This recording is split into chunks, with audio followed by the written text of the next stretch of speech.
நம்மளுடைய பாரத தேசம் கடந்த 150 வருஷத்துக்கு முன்னாடி எடுத்து பார்க்கணும். இப்ப இருக்கிற மாதிரிலாம் இல்லை. இப்ப கொஞ்சம் ரிலாக்ஸ் ஆயிருக்கு. அவ்வளவு சம்பிரதாயங்களையும் கொஸ்டின் பண்ணிட்டு இருந்தாங்க. ராமலிங்க வள்ளலார் பீரியட்ல இருந்து அதுக்கப்புறம் ராமகிருஷ்ண பரமஹம்சர், அதுக்கப்புறம் மகாபரிவா, அதுக்கப்புறம் ரமண மகரிஷிகள், அதுக்கப்புறம் எவ்வளவோ மகான்கள் அரவிந்த கோஷ், எவ்வளவோ பேர் வந்துட்டே இருக்கா.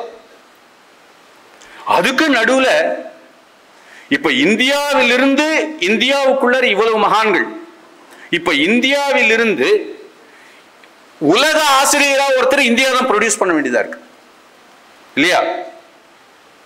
எப்படி ஒரு புத்தர் இந்தியாவிலிருந்து போய் சைனா முதல் திபெத் முதல் ஜப்பான் வரை எப்படி சென்றடைந்தாரோ, எப்படி இன்னைக்கு மிகப்பெரிய புத்தா அப்படின்னு சொன்னாலே உலகம் எல்லாரும் திரும்பி பார்க்கிறதோ, அப்படிங்கிற அளவுக்கு எங்கிருந்து உற்பத்தி ஆகிறார், எங்கிருந்து ஞானாசிரியர்களை உற்பத்தி பண்றது இந்த பாரத தேசம்னா இங்கிருந்து தான். அப்படிப்பட்ட ஒரு தேவை இந்தியாவில் இருந்தது. அதுக்கான ஒரு காலமும் நேரமும் சரியா வந்தது. ஏன் சார் அப்படின்னா, நம்மளுடைய பாரத தேசத்து சம்பிரதாயத்துல ஒரு முக்கியமான விஷயம் ஒண்ணு இருக்கு.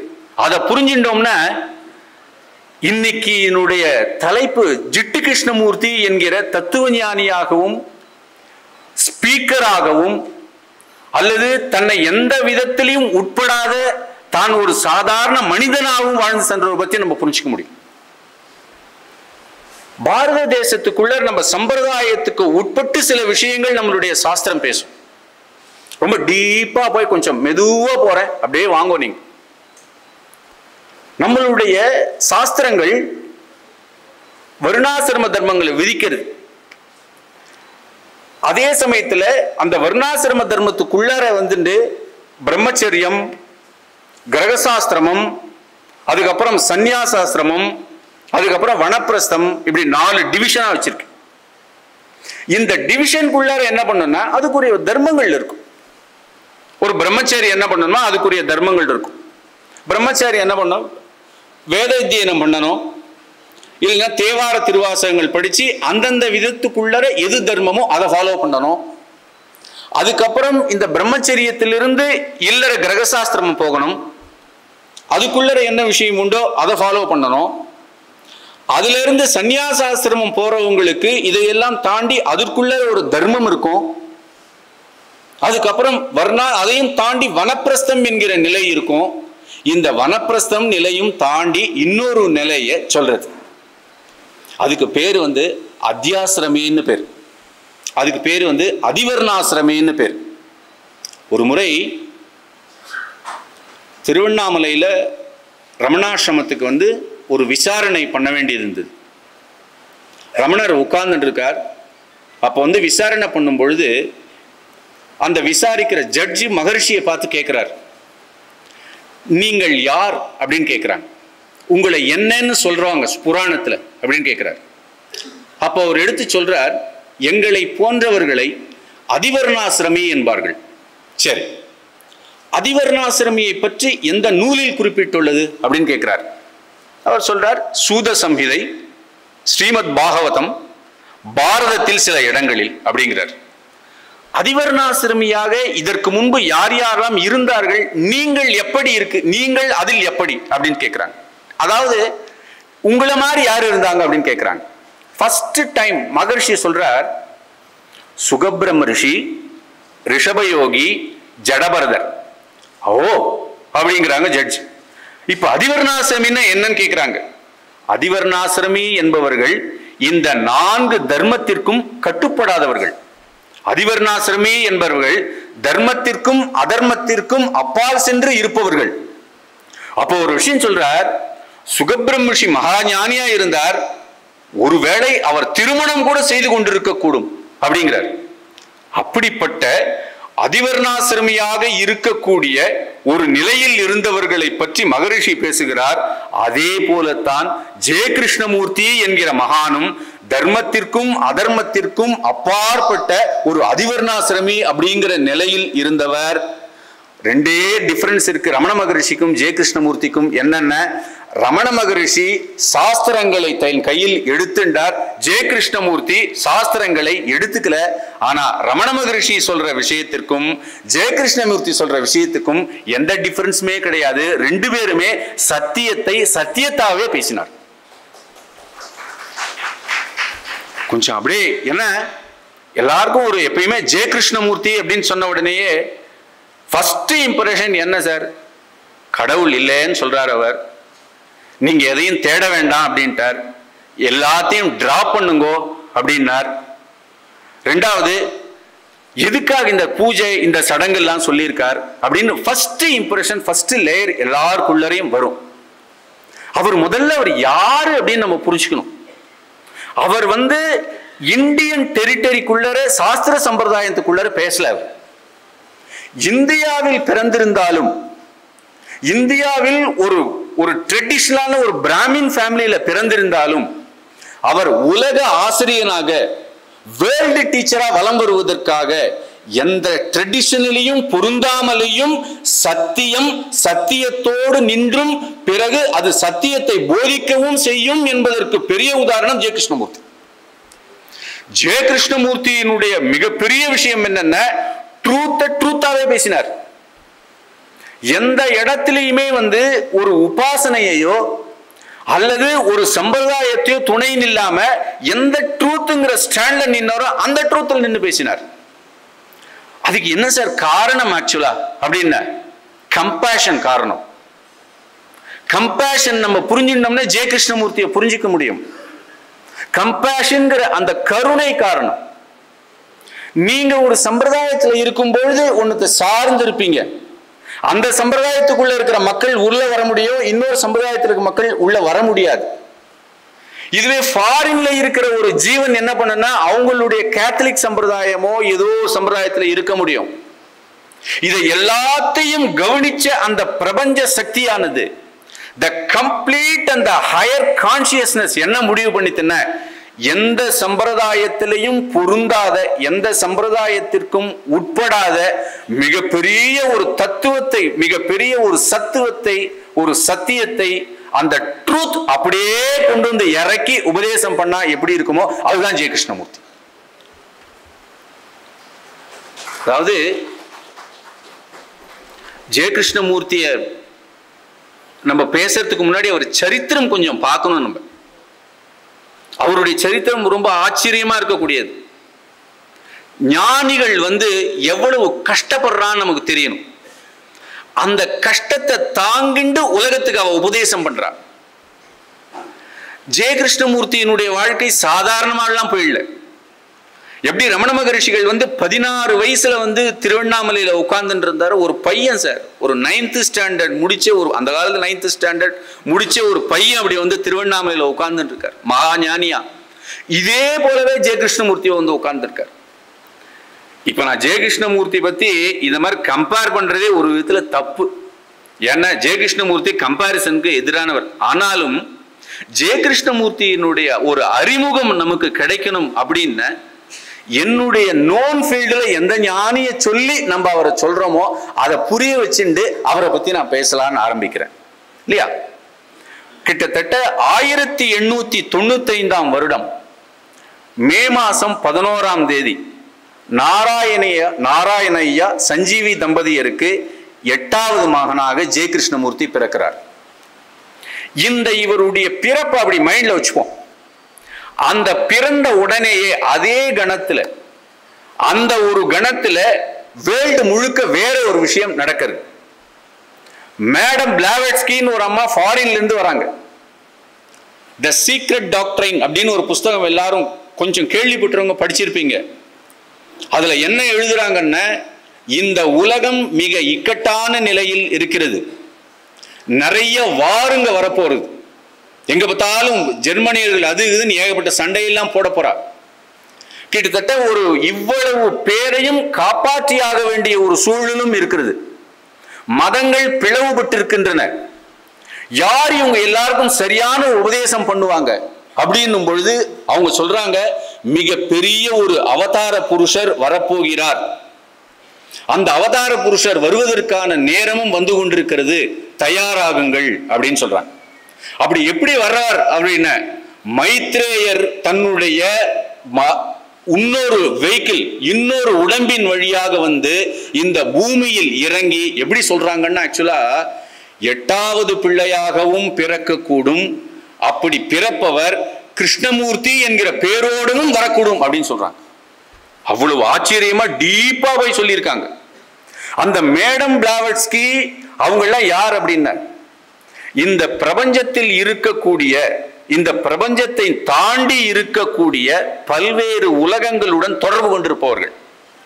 நம்மளுடைய சாஸ்திரங்கள்லையும் அதெல்லாம் உண்டு இல்லையா? நம்ம என்ன பண்றோம்னா, இங்கிருந்து ஒரு ஸ்ரீபுரம்னா அம்பாள் லோகம், அம்பாள் உபாசனையில இருக்கிறதுக்கு அங்க. அதே போல அவங்க என்ன பண்றாங்கன்னா, பௌத்த மடாலயங்கள் இன்னமும் அதற்கு முன்னாடி இருக்கிற மிகப்பெரிய குருமார்கள், அந்த குருமார்கள் தங்களுடைய உடம்பை இல்லாமலும் அதே சமயத்தில் ஆஸ்ட்ரல் பாடி என்கிற சூட்சும உடலோடும் இருப்பவர்கள். நீங்க இந்த பாபாஜி த ஆட்டோபயோகிராஃபி யோகி படிச்சீங்கன்னா தெரியும். என்னென்ன அந்த உடம்பு இருக்கும், அந்த உடம்புக்கு வந்து ஏஜ் எல்லாம் கிடையாது, ஒன்றும் கிடையாது. அந்த உடம்பு பாட்டுக்கு எத்தனை வருஷம் இருக்கும்? அது 1000 வருடங்கள் கூட இருக்கும். அந்த 1000 வருடங்களும் டைம் ஸ்பேஸ் எதனுடைய கண்ட்ரோல்லையும் இருக்காது. இந்த ஹியூமன் பாடியில நம்ம அவங்களோட தொடர்பு கொள்ள முடியும்னா, அவங்களோட தொடர்பு கொள்றது ரொம்ப கஷ்டம். ஏன்னா அதற்குரிய சில பயிற்சிகளை பண்ணணும், அதற்குரிய அகப்பயிற்சி இருக்கணும், அதுக்குள்ளார யம நியமங்கள் என்று சொல்லக்கூடிய செல்ஃப் டிசிப்ளின் வேணும். இந்த டிசிப்ளின் உள்ளவங்க யாருன்னு தேடிக்கிட்டே இருக்காங்க. அப்படி டிசிப்ளினோட இருந்து அவங்களோட கலந்து பேசக்கூடிய ஒரு சிறு குழு ஒன்று இருந்தது. அந்த குழு வந்து தியாசபிக்கல் சொசைட்டி அப்படின்னு இருந்தது. அதற்குள்ள ஒரு உட்குழு இருந்தது. அந்த உட்குழுல மேடம் பிளாவட்ஸ்கி, இன்னொரு வந்து சார்லஸ் வெப்ஸ்டர் லீட்பீட்டர் அப்படின்னு ஒரு ஃபாரினர் இருந்தார். அவர் என்ன பண்ணுவார்னா, அந்த உயர்நிலை ஆன்மாக்கள் என்று அழைக்கக்கூடிய சூக்ஷ்மமான நிலையில் உள்ள அவர்களை தொடர்பு கொண்டு பேசுவதாக இருந்திருக்கிறார். அந்த ஹூட்ஹூமி என்கிற பேர், ஹூட்ஹூமி ஏதோ பேர், அவங்களுக்கு எல்லாருக்கும் ஒவ்வொரு பேர் இருக்கு. அவங்க எல்லாருக்கும் நம்ம இந்த சரித்திரம் கொஞ்சம் அப்படி லைட்டா டச் பண்ணிட்டு ஜேகேவுடைய டீச்சிங்ஸ்குள்ளாரையும் மற்ற விஷயங்களுள்ளாரையும் போகலாம்.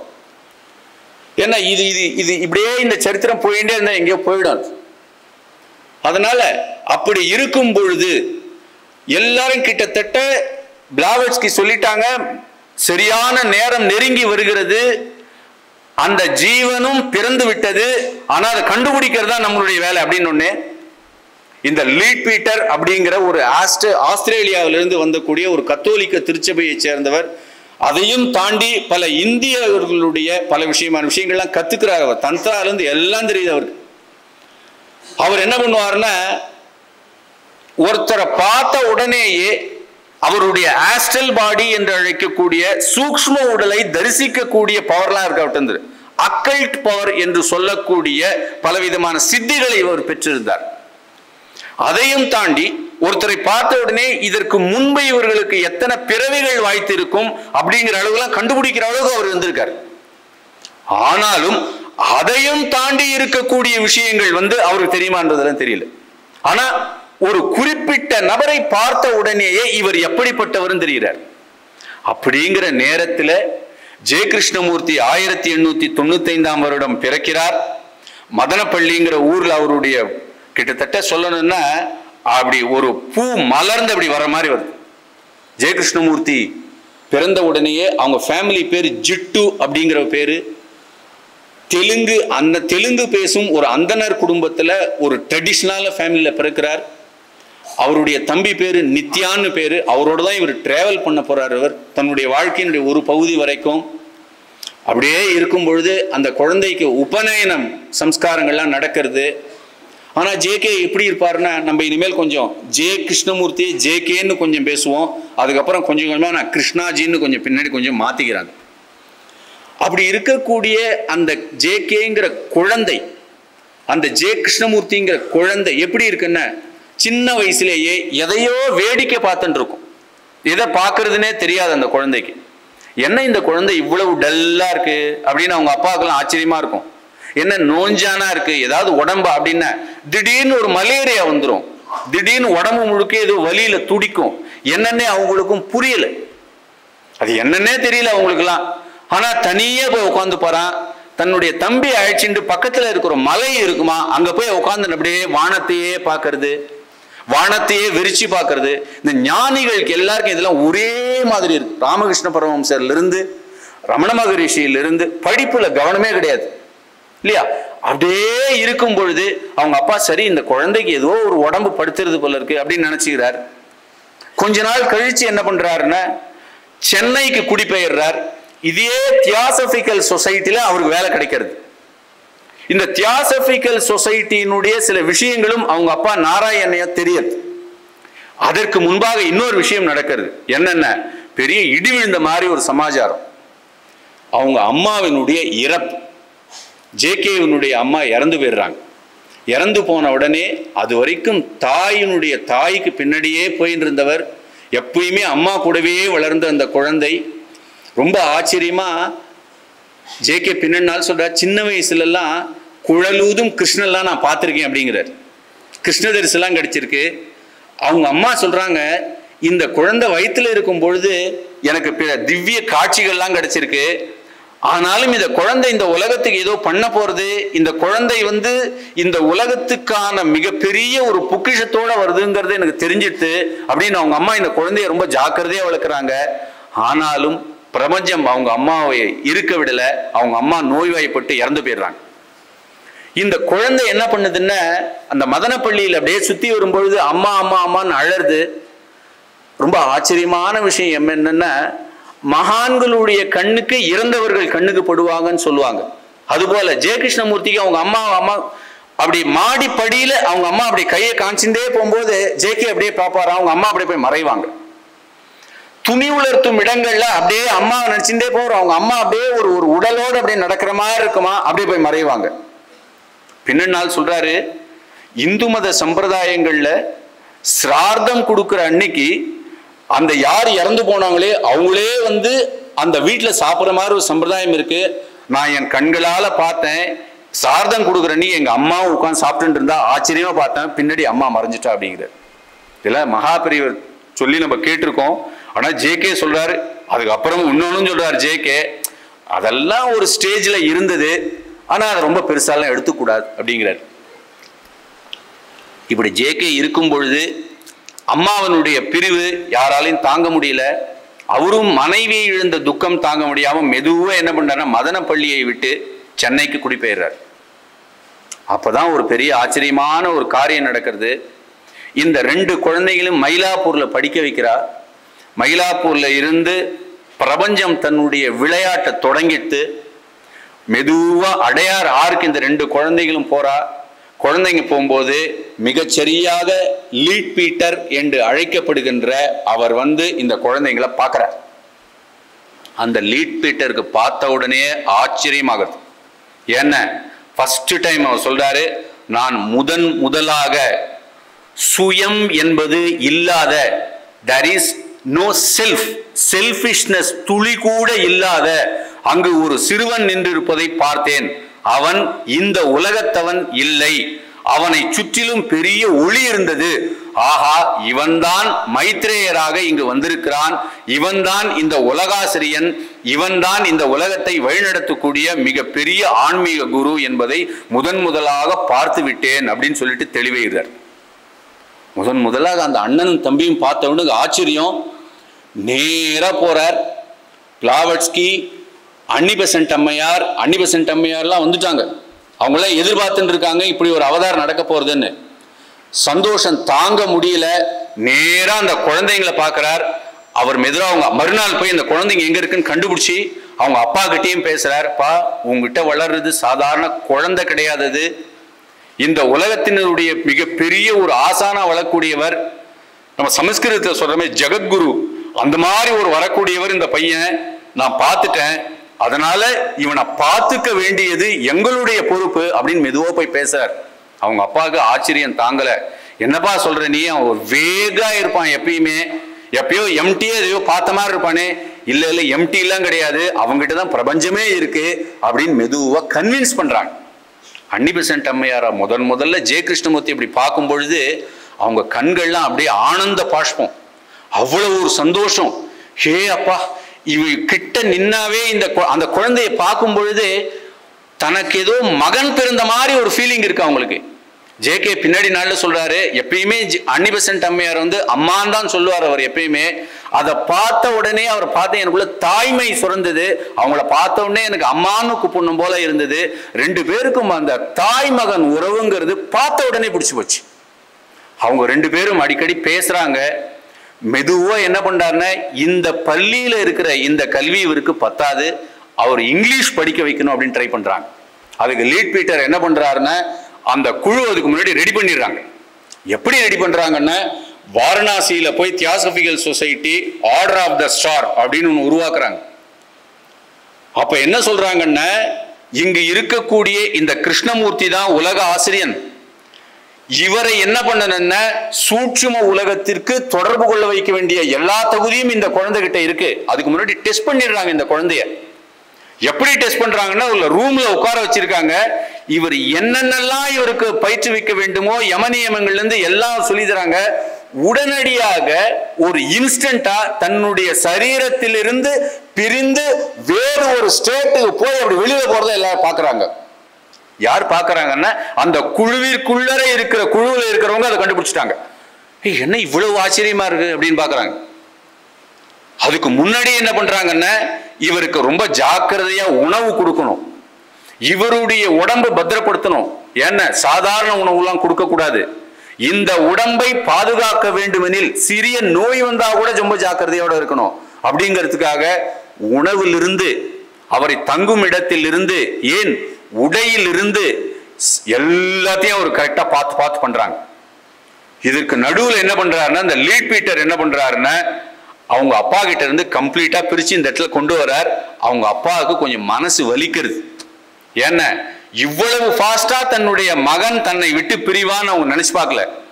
இன்னும் என்ன பண்றாங்கன்னா, தன்னுடைய தாய்மொழியான தெலுங்கையே மறக்கடிக்கலாம். அவருக்கு ஒரு இங்கிலீஷ் நாலேஜ் அவருக்கு ஃபுல் அண்ட் ஃபுல். ஏன்னா முதல்ல ஆங்கிலேயர்களை பார்த்து கொண்டு அந்த குழந்தை ரெண்டு பேரும் என்ன பண்றாங்க, கிருஷ்ணாஜியும் ஜெய கிருஷ்ணமூர்த்தியும் அவருடைய தம்பியும் நித்யாவும் ரொம்ப சகஜமா ஒரு மாதிரி பேச முடியல. மெதுவாக இவங்களுக்கு இங்கிலீஷ்லாம் சொல்லி தராங்க. இயல்பிலேயே ஜெய கிருஷ்ணமூர்த்தி என்ன பண்ணுவாங்கன்னா, ரொம்ப ஷையா இருப்பார், ரொம்ப கூச்ச சுபாவம் உள்ளவர். அந்த கூச்ச சுபாவம் அவர்கிட்ட கடைசி வரைக்கும் இருந்தது. அது போகிறதுக்காக இவங்க என்ன பண்றாங்க, முதல்ல லாங்குவேஜ் இருந்து எல்லாம் சொல்லி தராங்க அவருக்கு, ஃபுல்லா இங்கிலீஷ் இவருக்கு. அதுக்கப்புறம் என்ன பண்றாங்கன்னா, ஆர்டர் ஆஃப் த ஸ்டாரை இங்க மட்டும் உருவாக்கல, வெளிநாடுகள்ல எல்லாத்திலையும் உருவாக்கிட்டாங்க. வெளிநாடுகள்ல உருவாக்குவது மட்டும் இல்லாமல் இவருக்கு மெதுவா என்னென்னலாம் சொல்லித்தர முடியுமோ எல்லாத்தையும் சொல்லி கொடுத்து, கிட்டத்தட்ட அவருக்கு அப்ப 14 வயசு, 14 வயசுலிருந்து அடுத்து 15 வயசுக்குள்ளார போகும் பொழுது ஒரு நாள் உட்கார வச்சு அவர்கிட்ட பேசுறாங்க. இப்போ உன்னுடைய சரீரத்தில் இருந்து நீ விடுபட்டு சூட்சும உலகத்தில் இருக்கிற ஹம்பாலாவில் இருக்கக்கூடிய நமக்கும் மேலே இருக்கக்கூடிய குருமார்களை நீ சந்திக்க போகிறாய். அங்கு சந்திப்பது மட்டுமில்லாமல் அவர்கள் உங்களுக்கு முதல் ஒரு, நம்ம இதுல சொல்லுவோம் இல்லையா, ஒரு தீட்சை அதை கொடுப்பாங்க. அதை வாங்கிண்டு அந்த உபதேசத்தையும் வாங்கிட்டு வான்னு சொல்றாங்க. எல்லாம் நடக்கிற விஷயமா இதெல்லாம் எவ்வளவு ஃபாஸ்டா நடக்கிறது. 13 வயசு 14 வயசு குழந்தை உள்ள உட்காருது. அதற்கு முன்னாடி நீங்க ஜெயகிருஷ்ணமூர்த்தியினுடைய அந்த 14 வயசு அந்த போட்டோ நீங்க பார்க்கணும். எப்படி இருக்குன்னா, அந்த வேக்கண்ட், அந்த கண்ணு வெறுமையா இருக்கும். அப்படியே அதற்கு நடுவில் ஒரு ஒளி இருக்கும் அந்த கண்ணுல. அந்த முடி இப்படி சீவப்பட்டு இப்படி இருக்கும். ஒரு கச்சம் கட்டிண்டு ஒரு மேல ஒரு சட்டை போட்டுண்டு மேல ஒரு அங்கவஸ்திரம் போட்டுண்டு ஒரு பால ரிஷி இருப்பார் இல்லையா, அப்படி இருப்பார் அவர். இதை பார்த்த உடனே எல்லாருக்கும் எப்படி ஒப்புமை சொல்லணும்னா, ரமண மகரிஷிகள் திருவண்ணாமலை அப்படி அந்த பால ரமணர் எப்படி உட்கார்ந்து இருக்காரோ, அவருடைய கண்கள் எப்படி இருந்ததோ அந்த மாதிரி இருப்பார் ஜெயகிருஷ்ணமூர்த்தி. ஏன்னா வேற எந்த மாதிரி கம்பேர் பண்ண முடியல. இப்படி சொன்னாதான் நம்ம அவருடைய சரித்திரத்துக்குள்ள நம்ம போக முடியும். அவர் அந்த பக்கம் திருவண்ணாமலையில் இருக்கார், இவர் இந்த பக்கம் அடையாறுல இருக்கார். நத்திங் டிஃபரன்ஸ், இடம் தான் வித்தியாசமா இருக்கு. அப்படி இருக்கும் பொழுது அந்த குழந்தைய அடையாறுல ஆனி பெசன்ட்னுடைய ஒரு ரூம்ல உட்கார வச்சுட்டு அப்படி உட்கார்ந்து கண்ணை மூடிக்கிறார். கண்ணை மூடின உடனேயே இந்த உலகம் தாண்டி தன்னுடைய சரீரம் தாண்டி அப்படியே வெளியில போறார். வெளியில போய் ஒரு பெரிய லைட் ஒன்று தெரியறது. அந்த லைட்டுக்கு முன்னாடி உட்கார்ந்துகிறார். அந்த மைத்ரேயர், ஹூகுமி அப்படின்னு சொல்லக்கூடிய அவர்கள் எல்லாரும், அவர் சொல்றாரு புத்தர் எல்லாம் பார்த்தேன் அப்படிங்கிறார். பின்னாடி நாள சொல்லும் பொழுது புத்தர் அந்த மாதிரி ஒரு பெரிய இடம் நான் பார்த்ததே இல்லை. அங்க உட்கார்ந்துட்டு அவங்க என்னென்ன சொல்றாங்களோ அது எல்லாத்தையும் அவர் என்ன பண்ணாருன்னா மனசுல வாங்கிக்கிற. மனசு எங்க இருக்கும்போது என்னவோ ஒன்று அங்கிருந்து பரிமாறப்படுது. அந்த பரிமாறப்பட்டதை மீண்டும் தன்னுடைய சரீரத்துக்குள்ள இருந்து வரார். சரீரத்துக்குள்ள வந்த வரைக்கும் இவங்க இந்த சரீரத்தை பத்திரமா பாதுகாத்த. வந்த உடனே ஒரு புக் ஒன்று எழுதுறார். அதுக்கு பேரு at the feet of master அப்படின்னு பேர். என்னென்ன குருவினுடைய காலடியில். நான் என்ன படிச்சேன்? The feet of master. அந்த புக்கு அதுக்கப்புறம் சர்ச்சைக்குள்ளாகுது. யார் இந்த புக்கை எழுதினா அப்படின்னு. என்ன ஒரு தேர்ந்தெடுத்த ஒரு வார்த்தை, அப்படி ஒரு இங்கிலீஷ் அதுக்குள்ளார, அப்படி ஒரு நாலேஜ். அவங்க அப்பாவுக்கு சந்தேகம் வருது நாராயணையாவுக்கு. இந்த புஸ்தகம் என்னுடைய மகன் கிருஷ்ணமூர்த்தி எழுதியிருக்க மாட்டான். என்ன அந்த லீட் வெப்ஸ்டர் அவர் இருக்காரு, லீட் பீட்டர், அவர் தான் இந்த புக்கை எழுதிட்டு என்னுடைய மகனை இவங்க ஏதோ விளையாட பாக்குறாங்க அப்படின்னார். அதற்கு நடுவில் என்ன பண்ண, அந்த லீட் பீட்டர் மேல வேற ஒரு குற்றம் எல்லாம் சுமத்தப்படுது. அவர் ஒரு கண்ணா பின்னான்னு உறவுல இருக்காரு. அப்படி இப்படி என்னென்னோ போனோடனே நாராயணையாவுக்கு பயம் வந்துடுது. ஐயோ நம்ம பசங்களை தெரியாதனமா கொடுத்துட்டோம் போல இருக்கு, நம்ம சுத்தமா பிரிச்சுட்டா இப்ப என் பையனே எனக்கு இல்லாம பண்ணிடுவாங்க போல இருக்கு அப்படின்னு சொல்லிட்டு இவர் என்ன பண்றாருன்னா ஆனி பெசன்ட் எதிரையும் அவர் மேலையும் கேஸ் போட்டு, கேஸ் ஒரு பக்கம் ஓடின்னு இருக்கு. ஆனி பெசன்ட் அம்மையார் கூப்பிட்டாங்க. என்ன நீ நம்புறல்ல, நான் இந்த 2 குழந்தைகளும் ஒன்னும் பண்ணல, அதுவும் கிருஷ்ணமூர்த்தியை நான் என்ன பண்ணுவேன்? எப்பேற்பட்ட ஒரு மகான் அவர். இப்படியே சொல்றாங்க அவங்க. இந்த உலகத்தையே ரட்சிக்கக்கூடிய மிகப்பெரிய சக்தி, வல்லமை வாய்ந்த அந்த மைத்ரேயரே இந்த சரீரத்துக்குள்ள உட்கார்ந்து இருக்குப்பா, நீ ஏன் நம்ப மாட்டேங்கிற அப்படின்னு சொல்லி என்ன பண்றாருன்னா அவர் ஆறுதல் படுத்துறாங்க. ஆனால் நாராயணையோ அவங்க அப்பாவுக்கு சந்தேகம் போகல. எனக்கு எல்லாம் சரிதாமா, ஆனா இந்த லீட் பீட்டர் இருக்காரு அவர் கூட எனக்கு சரியாவே வரல. என் குழந்தைங்களை பிரிச்சது மட்டும் இல்லாம என் பையன் சொல்லாததெல்லாம் சொல்லி என்னவோ எழுதி என்னவோ மாதிரி பண்றீங்களே, கஷ்டமான ஒரு தந்தை உள்ளம் துடிக்குது அவரு. அப்புறம் வேற வழி இல்லாத என்ன பண்றாருன்னா ஒத்துக்கிறார். அதுக்கப்புறம் கேஸ்லாம் ஏதோ ஒரு பக்கம் அது ஒரு பக்கம் ஓடின்னு இருக்கு. பின்னாடி இவர் பக்கம் ஏதோ தீர்ப்பு வருது, அவங்க பக்கம் ஏதோ தீர்ப்பு வருது. இப்படி எல்லாம் போயின்னு இருக்கும் பொழுது ஆனி பெசன்ட் என்ன பண்றாங்கன்னா அடுத்த ஸ்டெப்பு கொண்டு போறாங்க. என்ன ஸ்டெப்னா ஆர்டர் ஆஃப் த ஸ்டார் அப்படிங்கறத ஆரம்பிச்சுட்டு ஐரோப்பாவில் இருந்து ஹாலந்தில் இருந்து எல்லா இடங்கள்லையும் எப்படி இந்த பூமிக்கு இவர் வரப்போகிறார், இந்த பூமிக்கு இவரை நம்ம அறிமுகப்படுத்தணும்னு சொல்லிட்டு நிறைய படிக்க வைக்கிறாங்க. இங்கிலாந்துல போய் படிக்கிறார் ஜே கிருஷ்ணமூர்த்தி. இங்கிலாந்துல போய் என்ன ஆச்சரியம்னா இவருக்கு ஸ்கூல் படிப்பே வரல. பின்னால சொல்றாரு நான் நிறைய சப்ஜெக்ட்ல ஃபெயில். பின்னா இந்த ஸ்கூல் பசங்களோடலாம் பேசுவார். வாட் இஸ் எஜுகேஷன் பேசும்போது ஸ்கூல் சப்ஜெக்ட்லாம் எனக்கும் ரொம்ப பயமா இருந்தது. அதனால முதல்ல எஜுகேஷன் என்னன்னு தெரிஞ்சுக்கணும் அப்படிங்கிற விதை அங்க ஒரு படுறது. அதெல்லாம் படிச்சு ஒரு மாதிரி வர்றார். அவர் வரும்பொழுது இந்த பக்கம் இவருடைய அப்பாவும் காலம் இடுறார். அதுக்கு நடுவுல அந்த ஆர்டர் ஆஃப் த ஸ்டார் எல்லாரும் கூட்டுறா. அதற்கு நடுவில் இவர் உரைகள்லாம் போயின்னு இருக்கு. இதற்கும் நடுவில் ஓஹாய் அப்படிங்கிற ஒரு இடத்துல அவங்க இடம் வாங்குறாங்க. அங்க இருந்துட்டு இடம் கொடுக்குறாங்க. இந்த ஆர்டர் ஆஃப் த ஸ்டார்ல இந்த உலக குரு அப்படிங்கறத அறிவிக்க போறதுக்கு முன்னாடி அவங்க என்ன பண்றாங்கன்னா முற்றிலும் சம்பிரதாயமாக சில விஷயங்கள்லாம் பண்றாங்க. ஒரு மதகுரு, அந்த மதகுரு கீழே இத்தனை பேர் இருப்பாங்க, உறுப்பினர்கள் இருப்பாங்க, அவர்களுக்குரிய அடையாள அட்டை. இத்தனை மதகுருக்களும் சேர்ந்து மேலே இருக்கிற குரு அவர் அத்தாரிட்டி. இவர் போதிப்பது என்னவோ அதை இவங்கெல்லாம் ஃபாலோ பண்ணுவாங்க. இந்த ஃபாலோ பண்ண கீழே அவங்களுக்கு இவ்வளவு ரூல்ஸ் இப்படி எல்லாம் பண்றது உள்ளுக்குள்ள இருக்கிற ஜே கிருஷ்ணமூர்த்திக்கு ஒப்புமையா கிடையாது. உள்ளுக்குள்ள ஒரு அப்ஜெக்ஷன் வருது. ஏன் இப்படி எல்லாம் இவ பண்றா அப்படின்றது. என்ன ரொம்ப ஆரம்பத்திலேயே அவருக்கு உள்ளுக்குள்ளார அவர் வெளியில வெளிப்படையாக பேசலன்னு கூட தன்னுடைய ஸ்பீச்சஸ்ல பொறுமையா சொல்ல ஆரம்பிக்கிறார். அவர் எல்லாரும் சொல்லுவாங்க, ஆர்டர் ஆஃப் த ஸ்டார் கலைச்ச பிறகுதான் அவர் இதெல்லாம் பேசுறாரு அப்படிங்கிற அதெல்லாம் கிடையவே கிடையாது. தியோசபிக்கல் சொசைட்டில இருக்கும் பொழுதும் சரி, அவர் ஆர்டர் ஆஃப் த ஸ்டார் தொடங்கி அதனுடைய தலைமை பொறுப்புல இருந்த போதும் சரிதான், அவர் நான் மதகுரு மாதிரியே பேசவே இல்லை. அப்பயும் என்ன பண்றாருன்னா, சத்தியம் உண்மை என்ன இருக்கோ அதுதான் மெதுவா பேச ஆரம்பிக்கிறார். அப்பவே லீட் பீட்டருக்கெல்லாம் சந்தேகம் வருது. ஏன்னா அந்த மத குருக்கள் என்ன சொல்லி கொடுத்தார்களோ அதை விட்டுட்டு இவர் வேற ஒண்ணு பேசுறார். என்ன பேசுறாருன்னு, எந்த இதுலயும் ரூல்ஸ் ஒன்று வந்துட்டே இருக்கும் மதத்துக்குள்ளார, அதை இவர் பேசல. ரூல்ஸுக்கு அப்பாற்பட்டப்பா நீ யாருன்னு நீங்க தெரிஞ்சுக்கணும், உன்னை யாரும் கட்டுப்படுத்த முடியாது, அதனால் நீங்க தான் நீங்க யாருங்கிறத முடிவு பண்ணணும் இல்லையா?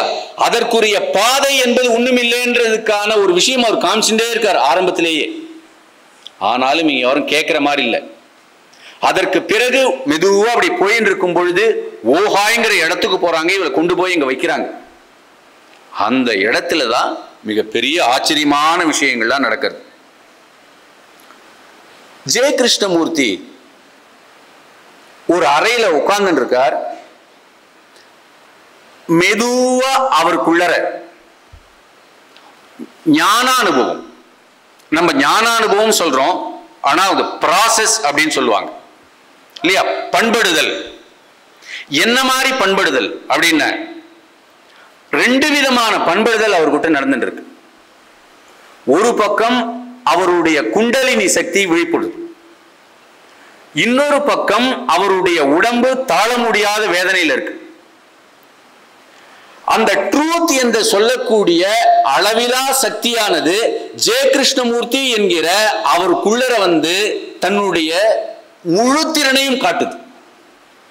இந்த ஞானானுபவம் விவரிக்க போற இடம்லாம் ரொம்ப திணறலா இருக்கும் அவருடைய சரித்திரத்துல. எப்படின்னா, மிகச்சரியாக சாயங்காலம் 7 மணி 7:30 மணி ஆயிடுச்சுன்னா போதும், கீழே வந்து புரளுவார். அப்படியே அவர் உடம்பெல்லாம் பத்திண்டு எரியிற மாதிரி இருக்கும். கிட்டக்கே யாரும் போக முடியாது. ஒரு அரை மணி நேரம் கதவு யாராவது கிட்ட போய் கையை பிடிச்சா கூட கையை விடுங்கன்னு கோவமா அப்படி விடுவார். தண்ணி தெளிக்க போனா அப்படியே விடுங்கன்னு கதறுவார். கதறின பிறகு பக்கத்துல வாரிங்டன், இன்னும் ரோஸ்லின், நித்யா அவருடைய தம்பி எல்லாரும் பார்த்துட்டே இருக்காங்க. அப்படி பார்த்துட்டே இருக்கும் பொழுது கரெக்டா மிக ஒரு 2 மணி நேரம் கழிச்சு என்ன சாதாரண நிலைக்கு வருவார். அந்த சாதாரண நிலைக்கு வந்ததுக்கு அந்த 2 மணி நேரத்துக்குள்ளார அந்த ரூம் முழுக்க அந்த எனார்மஸ் பவர், அந்த எக்ஸ்ட்ராடினரி எனர்ஜி, இந்த வார்த்தையை யூஸ் பண்றதுன்னா யூஸ் பண்றேன், அந்த பிரம்மம் என்கிற மாபெரும் சக்தியானது, அவர் பேர் சொல்ல மாட்டார், அவர் என்ன பண்ணுன்னா அவருடைய சரீரத்தில் கம்ப்ளீட்டா கிளீன் பண்றது. என்ன அது அந்த ரமண மகரிஷி சொல்றார் ஒரு இடத்துல வந்து, எனக்கு சின்ன வயசுலலாம் ரொம்ப தலைவலிச்சுட்டே இருந்தது, நானும் வெளியில சொல்ல மாட்டேன், அந்த தலைவலி தாங்கவே முடியாது, இந்த வலி அந்த வலியெல்லாம் சொல்ல முடியாது. எப்படி இருக்குன்னா, ஒரு குடிசைக்குள்ள ஒரு யானை பூந்துட்டுனா எப்படி இருக்கும், எப்படி ஒரு வலி இருக்கும், அந்த மாதிரி ஒரு வலி இருக்கும். அந்த வலியெல்லாம் போய் போய் போய் ஒரு கட்டத்துல அந்த சகஜமாகும். என்னன்னா, இந்த பிரெயின், இந்த மைண்டு, இதுக்குள்ளர இருக்கிற அந்த பாஸ்ட், இத்தனை ஜென்மங்களாக அடைபட்டு இருக்கின்ற கூடிய அந்த மெமரிஸ், ஆயிரக்கணக்கான வருடங்கள் இருக்கிற அந்த மெமரிஸ் என்ன பண்ணுன்னா இது போய் எரிச்சிரும். போய் ரமண மகரிஷி ஒரு இடத்துல சொல்றாரு, அந்த அகங்காரம் சேர்த்து வச்சுட்டு இருக்கிற அத்தனை 1000 ஆண்டுகளாக இருக்கிற அந்த மெமரிஸ், அந்த வாசனைய அவ்வளோ பெரிய எனார்மஸ் பவர் வந்து அடிச்ச உடனே என்ன பண்ண ஒரு அணுகுண்டு வெடிக்கிற மாதிரி இருக்கும் அப்படிம்பார். பயப்படாதீங்க, இதெல்லாம் வந்து நம்மளுடைய சென்சஸ்னால புரிஞ்சிக்கவே முடியாத விஷயம். இதெல்லாம் ஜெய கிருஷ்ணமூர்த்திக்கு நடக்கிறது. அதை ஒரு பின்னாடி என்ன பண்றாங்கன்னா, இந்து மதத்துல இருக்கிற தந்த்ரா, அதன் வழியாக குண்டலினி சக்தி இருக்கு. குண்டலினி சக்தி தான் அவருக்குள்ள வந்து சகசிராரம் வரைக்கும் போச்சு, அதுல அவர் மயங்கி விழுந்தார், இப்படி ஒரு விளக்கங்கள் கொடுக்கப்படுது. ஆனாலும் அந்த பண்படுதல் என்கிற அப்பேற்பட்ட அவர் சொல்லக்கூடிய அந்த எனார்மஸ் எனர்ஜி அவளுக்குள்ள இருந்துச்சு. இது யார்? இப்போ இந்த சரீரத்தை பார்த்துக்கிறதுக்காக ஒரு 4 பேர் இருந்துட்டே இருக்காங்க. இந்த சரீரத்துக்குள்ளர இந்த சரீரமே அதுக்கு தயாரா வந்திருக்கு. என்ன இதுக்கு என்ன சொல்லுவாங்கன்னா, இதற்கு முன்னாடி எத்தனையோ பிறவிகள் அவர் எடுத்துதான் இருக்குன்னா, இவர் பின்னாடி லீட் பீட்டர் எழுதும் போது இத பின்னாடி ஜேகே எல்லாம் மறுக்கிறார். மறுக்க மட்டும் இல்ல, பதில் ஒன்றும் சொல்லல. புத்தருடைய ஒரு சீடா இவர் இருக்கார் ஜேகே. ஒரு பிறவில அல்சியோன் அப்படின்னு ஒண்ணு எழுதுறாங்க. அவருக்கு 48 பிறவிகள் இதுக்கு முன்னாடி இருக்கிறதா லீட் வெப்ஸ்டர் எடுத்து எழுதியிருக்காரு. இன்னைக்கு அதான் நீங்க பார்க்கலாம். ஜேகே உன்னுடைய சரிதத்துக்கு ஈக்குவலா அந்த புக்கெல்லாம் இருக்கும். ரொம்ப உள்ள போக வேண்டாம். ஆனா இந்த ஜெய கிருஷ்ணமூர்த்தியினுடைய இத்தனை முன்பிறவிகள் இருந்தது. அந்த ஒரு பிறவியில பாரத தேசத்துல எத்தனை பிறவிகள் எங்கெங்க அவர் பிறந்தார் அப்படின்னு வரும்பொழுது ஒரு இடத்துல புத்தருடைய சீடரா அவர் இருக்கிறத அவர் குறிப்பிடுறார் இல்லையா? அப்படி இருந்தவர் தான் இவர் அப்படிங்கிறாங்க. அப்படிலாம் இருந்துட்டு வந்தவரால மட்டும்தான் அப்பேற்பட்ட எனார்மஸ் அந்த எனர்ஜியை தாங்கிண்டு இந்த பிறவிக்குள்ளாரையும் அவரால் இருக்க முடியாது. அதுக்கப்புறம் சரீரம் என்ன பண்ணுன்னா பட்டுன்னு அப்படியே விடும். சாதாரணமாவார். சாதாரணமான ஒரு பையன் இதே கூச்ச சுபாவத்தோட தன்னுடைய தம்பி நித்யாவோட அப்படியே விளையாடிண்டு அப்படியே சாதாரணமா இருந்துட்டு அப்படியே அவர் பாட்டுக்கு இருப்பார். திடீர்னு இவருக்கு என்ன பண்ணுன்னா அதே 7:30 மணி ஆச்சுன்னா போதும், கிட்டத்தட்ட ஒரு 6 மாசத்திலிருந்து 1 வருஷம் வரைக்கும் இவருக்குள்ள இந்த ப்ராசஸ் நடந்துகிட்டே இருக்கு. இது தி ப்ராசஸ் அப்படின்னு சொல்லுவாங்க. இந்த ப்ராசஸ் என்ன நடக்கிறதுன்னா பின்னால சொல்லும் போது சார் தட் இட்ஸ் கிளென்ஸ்ட் அப்படிம்பார். முற்றிலும் தூய்மைப்படுத்தப்பட்ட ஒரு விஷயம் அது. இட் கிளென்ஸ்ட், கம்ப்ளீட் கிளீனிங் உள்ளுக்குள்ளார. அதுக்குள்ளார அந்த செல்ஃப் அப்படிங்கிற அகங்காரத்தினுடைய துளி கூட இல்லாம அப்படியே பியோர் எனர்ஜி. அது அந்த எனர்ஜி எதனுடையும் ஒப்பிட முடியாத அளவுக்குள்ளுக்குள்ள இருந்தது. அப்படி இருக்கும் பொழுது ஒரு இடத்துக்கு வராறவர்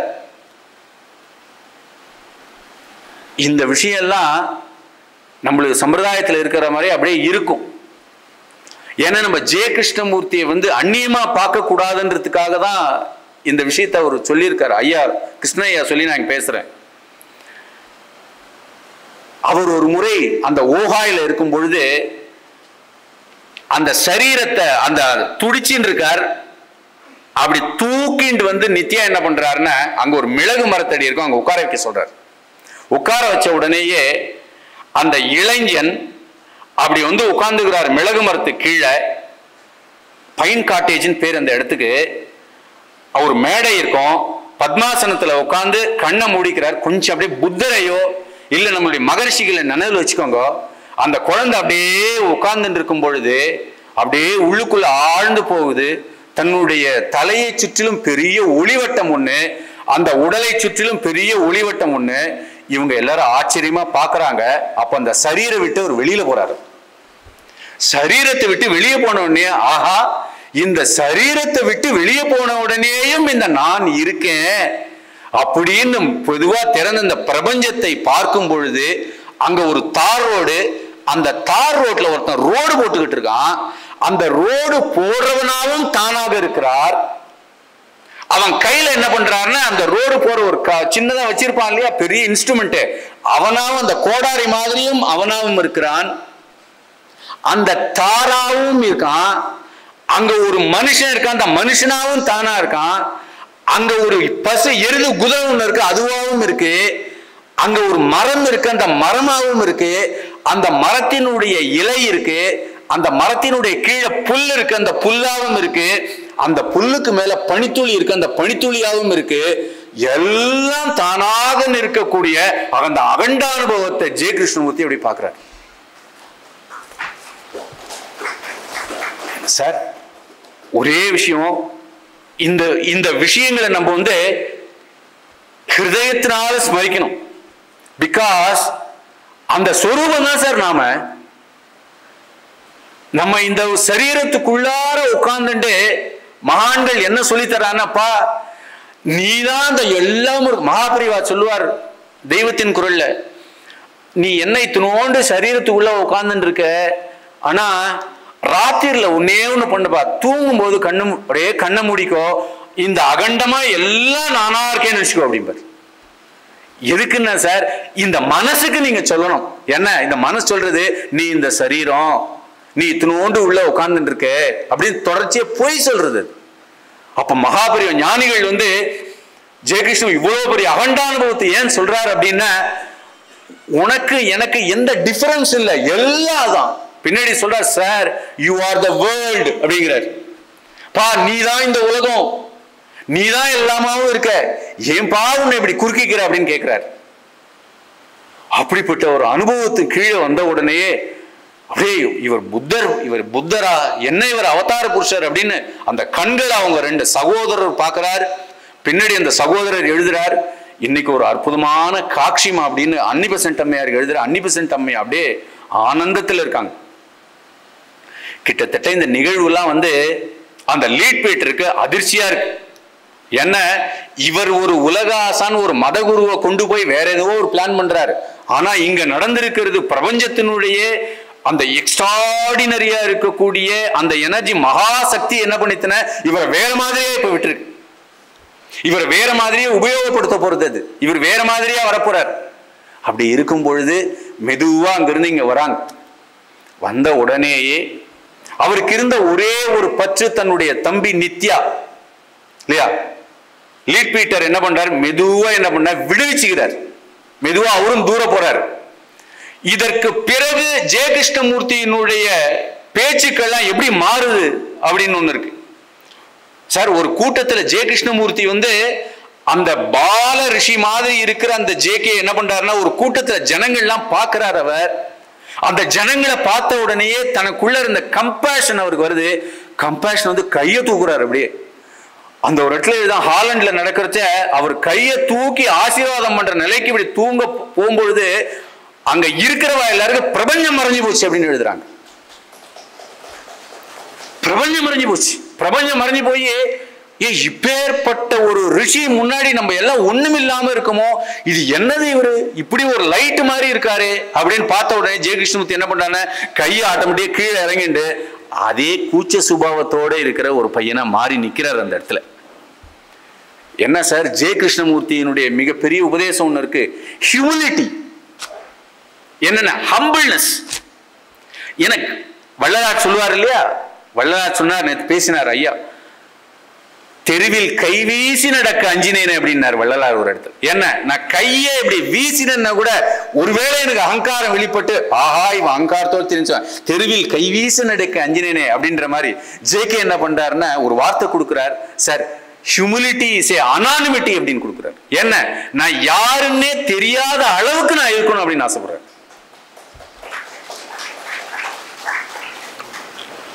ஆன்மீகத்துல ஃபர்ஸ்ட் ஸ்டெப் என்னன்னா சார், உங்களை நீங்க மறைச்சிக்கிறது. ஆன்மீகத்துல நம்ம முன்னேறணும்னா இந்த உபதேசம் தான். நம்ம யாருன்னு யாருக்கும் தெரியக்கூடாது சார். நான் ரொம்ப தைரியமா இந்த மேடையில சொல்லுவேன் சார், ஜெய கிருஷ்ணமூர்த்தி வந்து ஜிட்டு கிருஷ்ணமூர்த்தியாக பிறந்தார். எந்த விதமான சன்னியாசியாகல, இன்னொன்னாவும் வரல. இதே ஜிட்டு கிருஷ்ணமூர்த்தியாக அவர் சொன்னார், இறந்தே போனார். என்ன, இந்த அவதார புருஷர்கள் என்ன பண்றாங்கன்னா, ராமர் எப்படி ராமரா மனிதரா வாழ்ந்து தன்னை சுத்தமா மறைச்சிட்டு போனதுக்கு அப்புறம் பல நூற்றாண்டுகள் கழிச்சு அந்த பிரம்மம் வந்து ராமரா வந்தது. அதுபோல ஒரு புத்த நிலையில இருக்கக்கூடியவர் தான் யார் என்று தன்னை காண்பித்துக் கொள்ளாமல் வெறுமனே இந்த சரீரத்தோட வந்து உபதேசம் மட்டும் கொடுத்துட்டு தன்னுடைய பர்சனாலிட்டியை பார்க்காதீங்க, என்னுடைய டீச்சிங் மட்டும் எடுத்துங்க அப்படின்னு போற ஒரு மகானு ஜெயகிருஷ்ணமூர்த்தி இல்லையா. அப்படி வந்து நிக்கிறார் சார் அவர். அதுக்கப்புறம் அவருடைய ஒரே ஒரு தம்பிக்கு காச நோய், டிபி வந்துட்டு. இதற்கு பின்னாடி கூத்து நடந்துட்டு இருக்கு, இவரை எப்படியாவது உலக குருவா மாத்தின்னு. ஆனா பிரபஞ்சத்தினுடைய அந்த மகாசக்தியினுடைய விஷயம் வேற மாதிரி இருக்கு. ஏன்னா இவர் உபதேசம் பண்ணக்கூடிய விஷயங்கள் இதற்கு எதிர்மாறா போய் இருக்கும். லீட் பீட்டருக்கு இவர் ஏன் இப்படி பேசுறாரு அப்படிங்கிறது ஆச்சரியம் வந்துட்டு. ஏன்னா அதுக்கு முன்னாடியே ஆரம்பிச்சிட்டார் இவர். இவர் பேசக்கூடிய விஷயங்கள் ஆனிபசன்டே சில சமயம் என்ன இவர் நம்ம வேற மாதிரி பேசின்னு இருக்காரு அப்படின்னு சொல்லு. இந்த சம்பிரதாயத்துக்கு உட்படாத ஒரு விஷயம்லாம் இவர் பேசுறாரு அப்படின்னு. ஏன்னா தனிப்பட்ட உரையாடலிலும் கூட என்னத்துக்கு இவ்வளவு பெரிய கூட்டம், என்னத்துக்கு எல்லாருக்கும் அடையாள அட்டைலாம் கொடுக்குறீங்க, என்னத்துக்கு எல்லாம் கியூல நிக்கிறா, என்னத்துக்கு நான் ஆசீர்வாதம் பண்ணணும், அவர் பின்னாடி கேட்கிற ஆல் திஸ் நான்சென்ஸ் அப்படிங்கிறார். எல்லாம் லைன்ல நிக்கிறா, நான் ஆசீர்வாதம் பண்ணணும், இதுக்கு எதுக்கு இவ்வளவு பில்டிங்கு, அந்த ட்ரூத்தை தெரிஞ்சுக்கிறதுக்கே இவ்வளவு ஒரு சம்பிரதாயம், அதெல்லாம் அவர் ஒன்றும் புரியல. மெதுவா வெளிப்படுத்துறாரு. இந்த வெளிப்படுத்துற நேரத்துக்கு மத்தியில் அவர் தம்பிக்கும் உடம்பு சரியில்லை. இந்த உடம்பு சரியில்லைன்றது ஒரு காரணம் ஒரு பக்கம் இருந்துட்டு இருக்கு. அதுக்கு பிறகு என்ன பண்றாங்கன்னா, இவர் தம்பி ஓஹாயில் இருக்காரு. இவர் தம்பிக்கு ரொம்ப தீவிரமா டிபினால் அட்டாக் ஆகுது. ஆனால் இங்க இருப்பவர்கள் என்ன பண்றாங்கன்னா, உங்க தம்பிக்கு மெதுவா உடம்பு சரியாயிடும், நீங்க கவலைப்படாதீங்கோ. அதை யார் பார்த்துப்பாங்கன்னா குருமார்கள் பார்த்துப்பாங்க அப்படிங்கிறாங்க. ஜெய கிருஷ்ணமூர்த்தி என்ன பண்றாருன்னா, அது வரைக்கும் குருமார்கள் பார்த்து கொள்வார்கள். அப்படின்னு சில பேர்லாம் அங்க மேல இருக்காங்க. அந்த குருமார்களோட தொடர்பு இருக்கு. அது வரைக்குமே குருமார்கள் பார்த்து கொள்வார்கள் அப்படிங்கிற தைரியத்துல இது வரைக்கும் தம்பியை விட்டு பிரிஞ்சதே இல்லை அவர். ஆனா ஒரு பக்கம் அவருடைய டிபி அதிகமாயிட்டே இருக்கு. ஆனிபசன் சொல்றாங்க, தைரியமா இருப்பா நீ, நம்ம இந்தியாவுக்கு போவோம், ஒன்னும் ஆகாது அப்படிங்கிறார். ஆனா இவருக்கு உள்ளுக்குள்ளார அம்மா இறந்து போயிடுறாங்க, அப்பாவும் தன்னை விட்டு பிரிஞ்சு அவரும் போயிட்டார். ஒரு பக்கம் குடும்பமே கிடையாது. இருந்தது ஒரே ஒரு தம்பி. சின்ன வயசுல இங்கிலாந்துல போய் இந்த ரெண்டு பேரும் சகோதரர்களா படிக்கிறாங்க.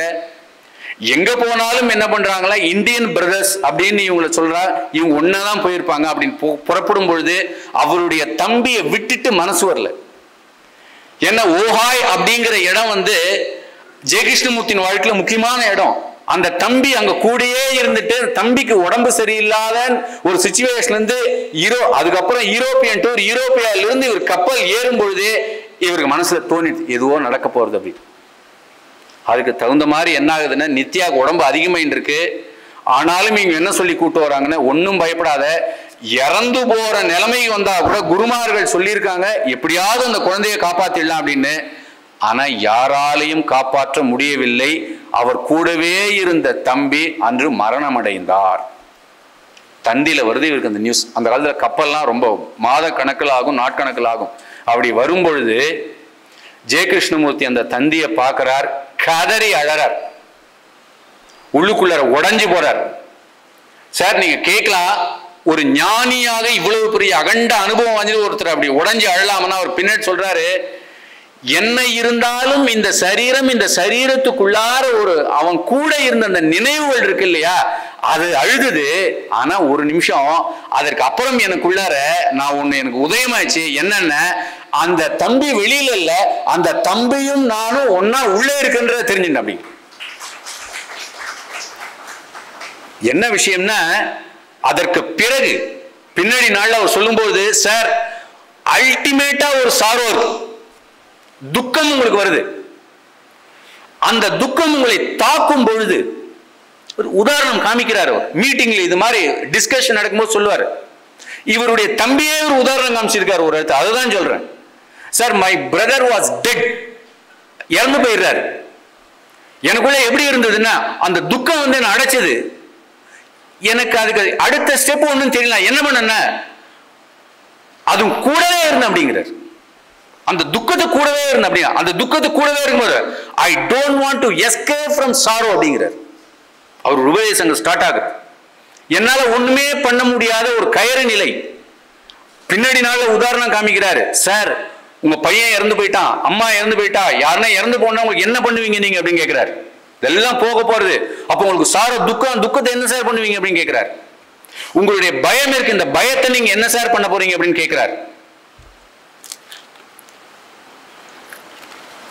தம்பி இறந்த உடனேயே கப்பல்ல இருந்து பாம்பே கரை அடையுது. அந்த கப்பல்ல இருந்து எல்லாருக்கும் ரொம்ப ஆச்சரியம் என்னன்னா, இவர் ரொம்ப உடைஞ்சு போயிருப்பாரு, இவர் ஆறுதல் படுத்தணும், தேற்றணும் அப்படின்னு நினைக்கிறதுக்கு மாறா புதிய மனிதராக, புத்தம் புதிய ஒரு முகமலர்ச்சியோடு, என்னமோ அன்னைக்குதான் மலர்ந்த ஒரு பூ மாதிரி, எந்த விதமான கவலையும் இல்லாமல் முகம் அப்படி ஒரு தேஜஸோட அப்படி நிற்கிறார். இவங்க எல்லாரும் ஆச்சரியம்.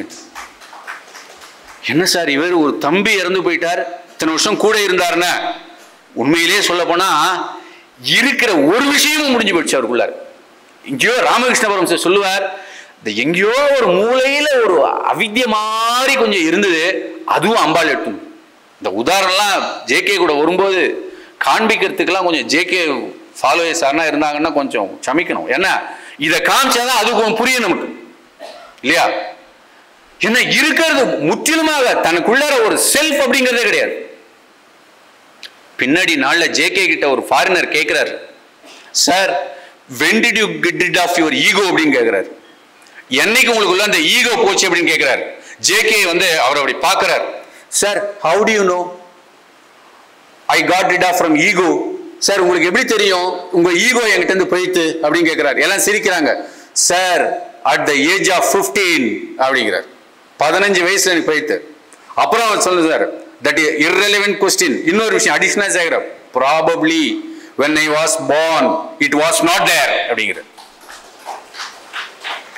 புரிஞ்சுக்கோங்க என்னென்ன உங்களுக்கு எப்ப ஈகோ போயிட்டு அப்படின்னு கேட்கிறாரு. நம்மளுடைய சரித்திரத்துக்காக அவர் பிறந்ததுல இருந்து ஒரு இடத்துக்கு வந்து ஈகோ அவருக்கு போயிடுத்துனாவும் என்னென்ன அப்படி சாம மகான்கள் அப்படி தங்கிட்ட ஏதோ ஈகோ இருந்த மாதிரியும் அப்படி போன மாதிரி காமிக்கிறதுக்காக. ஆனா இந்த இடத்துல ஜேகே அதையும் உடைக்கிறார். Sir at the age of 15 Ramana Maharishi 16 வயசு ரமண மகரிஷிக்கு. ஆனாலும் probably it was not there when I was born it was not there. அது அந்த இடத்துல இல்ல அப்படிங்கிறார். பின்னாடி புப்புல் ஜெய்கர் கிட்ட சொல்றாரு, ஏமா எப்பயாவது அந்த ஐ அந்த நான்கிற ட்ரேஸ் உங்களுக்குள்ள வருதா? எனக்கு சுத்தமா இல்லையே அப்படிங்கிறார். என்ன அந்த நான்கிற அகங்காரமே உங்களுக்கு தெரியல. பின்னால் சொல்றாரு, இதெல்லாம் என்ன சார் சொல்றது மகான்களை, எனக்கு எண்ணங்களே ரொம்ப கஷ்டமா இருக்கு அப்படிங்கிறார். நீங்களாம் எப்படி நினைச்சுட்டே இருக்க இல்லைங்க, உங்களுக்கு என்ன பிரவாகமா தாட்ஸ் வந்துட்டு இருக்கு, நீங்க எப்படி நினைக்கிறீர்கள் அப்படிங்கிறார். இதெல்லாம் சொல்லிட்டு இருந்த கப்பல்ல இருந்து இறங்குறார். இறங்கின உடனேயே அதுக்குள்ள இவ கூட்டெல்லாம் அரேஞ்ச் பண்ணிடுறா. அடுத்த ஒரு கூத்துக்கு ரெடி ஆகுது. என்ன கூத்துன்னா, இவர் தான் உலக ஆசான், இவர் தான் வந்து மீட்பர், இவர் தான் ரட்சகர், இவர் கீழே அவ்வளவு அமைப்புகள், இவர் கீழே பணம் மில்லியன் கணக்கில் பணம் சேர்த்து சார், கொஞ்சம் நெஞ்செல்லாம் கிடையாது. இப்ப மில்லியன் எடுத்துக்காதீங்கோ, அப்ப பெரிய 1929 வருஷம், அது ஆகஸ்ட் மாசம் 3ஆம் தேதி மில்லியன் கணக்கில் படம். ஹாலண்ட்ல 6000 ஏக்கரோ 5000 ஏக்கரோ இவர் மேல ரெடி எழுதி வச்சிருக்காங்க. ஆர்டர் ஆஃப் த ஸ்டார், அதனுடைய ஃபவுண்டர்ல இருந்து எல்லா தலைவர் இவருடைய பேர் இருக்கு, ஜே கிருஷ்ணமூர்த்தி அப்படின்னு போட்டு வச்சிருக்காங்க. இவர் அந்த மேடைக்கு போறார், நேரா போறார், எல்லாம் உட்கார்ந்துட்டு இருக்கா, 3000 பேர் உட்கார்ந்துட்டு இருக்கா. மெதுவா ஒரு ஸ்பீச் ஒன்று கொடுக்கிறார்.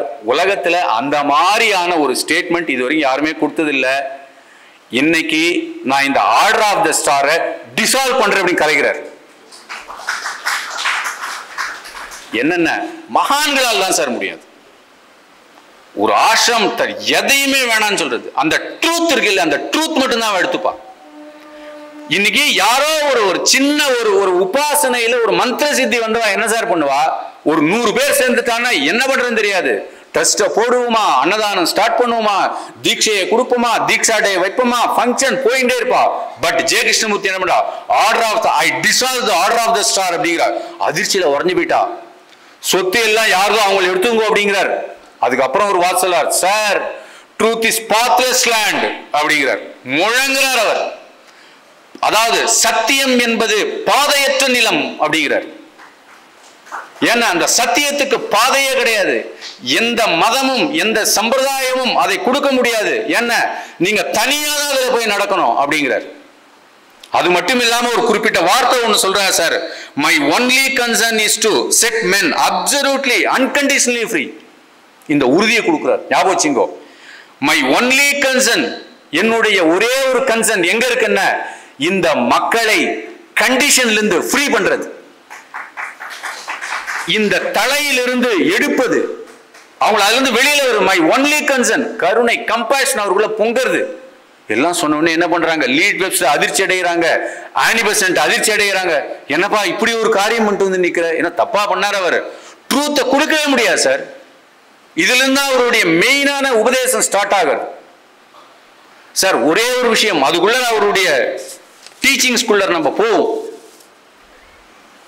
ட்ரூத் இஸ் பாத்லெஸ் லேண்ட்னா என்ன சார்? முதல்ல எவ்வளவு பெரிய விஷயம் தெரியுங்களா? அது ஞானிகள் எப்பொழுதுமே வரும்பொழுது ஒரு பெரிய பதாகையோட வருவா. இந்திய ஞானிகள் எல்லாரையும் எடுத்துங்கோ, அகம் பிரம்மாஸ்மி இல்லையா, தத்துவமசி, ரமண மகரிஷி ஆத்ம விசாரம், நான் யார் ஆத்ம விசாரம், அதுபோல இவர் என்ன பண்றாருன்னா தன்னுடைய பிளாக முதல்ல காமிக்கிறார். ட்ரூத் இஸ் பாத்லெஸ் லேண்ட் அப்படிங்கிறார். ஏன் சார் இந்த உபதேசத்தை அவங்க கொடுக்கணும்? கொஞ்சம் உள்ள போய் ஆழமா யோசிச்சு பாருங்க. என்ன பண்றாங்கன்னா முதல்ல எடுத்த உடனேயே அந்த ட்ரூத் அல்டிமேட் உங்ககிட்ட காமிக்கிறாங்க. நான் இதுக்காக தான் வந்திருக்கேன் அப்படின்னு சொல்றாங்க. என்ன அந்த எவரெஸ்டினுடைய ஹைட் உங்ககிட்ட முதல்ல சொல்லிட்டு அதுக்கப்புறம் என்ன பண்றாங்கன்னா யாருக்கு அந்த சத்தியத்தினுடைய வார்த்தைகள்ல நிக்கிறதுக்கு சக்தி இருக்கோ அவங்க நிப்பாங்க. ஆனா எல்லாராலையும் நிக்க முடியுமா அப்படின்னு அவங்களுக்கும் தெரியும். முதல்ல அதுக்கப்புறம் என்ன பண்ணுவாங்கன்னா கொஞ்சம் கொஞ்சமா தன்னுடைய உபதேசனை டைலூட் பண்ணி எடுத்துட்டு வருவாங்க. ஜெய கிருஷ்ணமூர்த்தி லைஃப்ல இது நடந்தது. ட்ரூத் இஸ் பாத்லெஸ் லேண்ட் என்ன பண்றாருன்னா ரமணர் ஆத்ம விசாரம் கொண்டு வந்து நிறுத்தினார். அதுக்கப்புறம் கருணையோட அக்ஷரமண மாலை பாட்டை கொடுக்கிறார். அதே போல ட்ரூத் இஸ் பாத்லெஸ் லேண்ட் கொண்டு வந்து நிறுத்துறார். ட்ரூத் என்ன அப்படின்னா நீங்க ட்ரூத்துக்கு மேல நிக்கிறீங்க சார். முதல்ல அந்த சத்தியத்தினுடைய அமிர்தசிய புத்திரஹா உபனிஷத், அந்த ட்ரூத் நீங்க தான். அது ஒரு ஞானியினுடைய வாக்கியம் என்ன சார் பண்ணுவீங்களா? அந்த ட்ரூத் இஸ் பாத்லெஸ் லேண்ட்னு ஜேகே உங்களை பார்த்து சொன்னார்னா இந்த மனசை பார்த்து அகங்காரத்தை பார்த்துலாம் சொல்லல. அவர் என்ன அடி கொடுக்கிறார் அப்படின்னா இந்த ட்ரூத் இஸ் பாத்லெஸ் லேண்டுங்கிறது உங்களுடைய அகங்காரத்திற்கோ நீங்க சுத்தி வளைச்சின்னு இருக்கிற சின்ன சின்ன எண்ணெய் கூட்டங்கள் ஒண்ணு குப்பையை ஒண்ணு வச்சிருக்கீங்களா அதுக்கு புரியாதுன்றது ஞானிகளுக்கும் தெரியும். அவங்க என்ன பேசுறாங்கன்னா உள்ள இருக்கிற ட்ரூத்து கிட்ட பேசுறாங்க. உள்ள இருக்கிற ட்ரூத் அங்க ஒண்ணு இருக்கு. உள்ளுக்குள்ள ஜெய கிருஷ்ணமூர்த்தி ரூபன்கிற ஒருத்தர்கிட்ட பேசுறாரு. இந்த வார்த்தையை நீங்க ஞாபகம் வச்சுங்கோ. மகான்கள் எப்படி பேசுறாங்கன்றது அப்பதான் உங்களுக்கு புரியும். ரூபன் கேட்கிறார், நீங்க என்ன சார் யார்கிட்ட சார் பேசுறீங்க அப்படின்னு கேட்கிறாரு. Sir I am not talking with you, நான் உங்க கூட பேசலப்பா. அப்ப யார்கிட்ட sir? I am talking something with in you அப்படிங்கிறார். அப்ப யார்கிட்ட அவங்க பேசுறாங்கன்னா உங்களுக்கு தெரியவே தெரியாது உள்ளுக்குள்ள ஒண்ணு இருக்கு அது கூட பேசுறா. அப்ப என்னன்னா இந்த அகங்காரம் என்ன பண்ணுன்னா ஆயிரக்கணக்கான ஆண்டுகளாக இறுகி வெறும் எண்ண கூட்டங்களோடு வெறும் தாட்ஸ் வெறும் கண்டிஷன் இறுகி பாற மாதிரி இருக்கு. இது என்ன பண்ணாலும் என்ன பண்ணுன்னா இந்த ஈகோ அப்படி எந்திரிச்சு போய் அவர் சொல்லுவார் இந்த அப்சர்வர் அப்படிம்பார். இந்த ஈகோ அப்படி எந்திரிச்சு போய் என்னோட கேப்சர் பண்ணிக்கிட்டே இருக்கும். ட்ரூத் இஸ் அது எப்படி முடியும்? ட்ரூத் இஸ் பாத்லெஸ் லேண்ட் உங்களுக்கு புரியல இல்லப்பா. ஆனா அவர் திரும்பவும் அதே தான் சொல்லுவார். போடுவார் அவர். நம்ம என்ன சார் பண்ணணும் அப்போ அப்படின்னா அந்த மகான்கள் சொல்றத இவர் மகான் சொல்றார். முதல்ல ட்ரூத் இஸ் பாத்லெஸ் லேண்ட் அப்படிங்கிறது உனக்கு புரியவே புரியாது, ஐ டோன்ட் நோ அப்படின்னு சைலண்டா நிக்கணும். கொஞ்சம் அவருடைய உபதேசம் சார் இது. மகான்களுடைய உபதேசம் நான் கிடையாது. எங்க யார் சொன்னாலுமே ஜேகே சொல்லுவார் அந்த இடத்துல அந்த டயலாக். நான் ஒரு வசதிக்கு அவரே சொல்ற மாதிரி இங்க ஒரு வசதிக்காக இங்க உட்கார்ந்து பேசுறோம். ஆனா அந்த வாக்கியங்களை பேசும்பொழுதே அங்க ஒரு இன்டென்ஸ் கிரியேட் ஆகும் அப்படிம்பார் அவர். அந்த வார்த்தைகளுக்கே அவ்வளவு பவர். அதை சொன்ன உடனே மனசு அப்படி எந்திரிச்சு இது எனக்கு புரியல அப்படிங்கும். இந்த புரியல அப்படின்னு சொல்றத நம்ம கவனிக்கணும். அவ்வளவுதான். இது அதுக்கப்புறம் இதை புரிஞ்சிடலாம் அப்படின்னு பிடிக்கிறது. இந்த வார்த்தையை போய் பிடிச்சிட்டு இது எப்படி நம்ம புரிஞ்சுக்கிறதுன்னு அதை ட்ரை பண்ணோம். அடுத்த ஸ்டெப்புக்கு போவோம். அதையும் நம்ம கவனிக்கணும். நீங்க ஒன்றும் பண்ணாதீங்க, எதுவும் பண்ணாதீங்க. மகான்களுடைய வார்த்தை எப்படி வாங்கணும்னு. அதனால்தான் அவருடைய தன்னுடைய உபதேசம் முழுக்க லிசனிங் லிசனிங் லிசனிங். நம்மளுடைய சம்பிரதாயத்தில் இருக்கிற ஷவணம் லிசனிங்னா என்னன்னு சொல்லி கொடுத்திருக்காரு அவர்.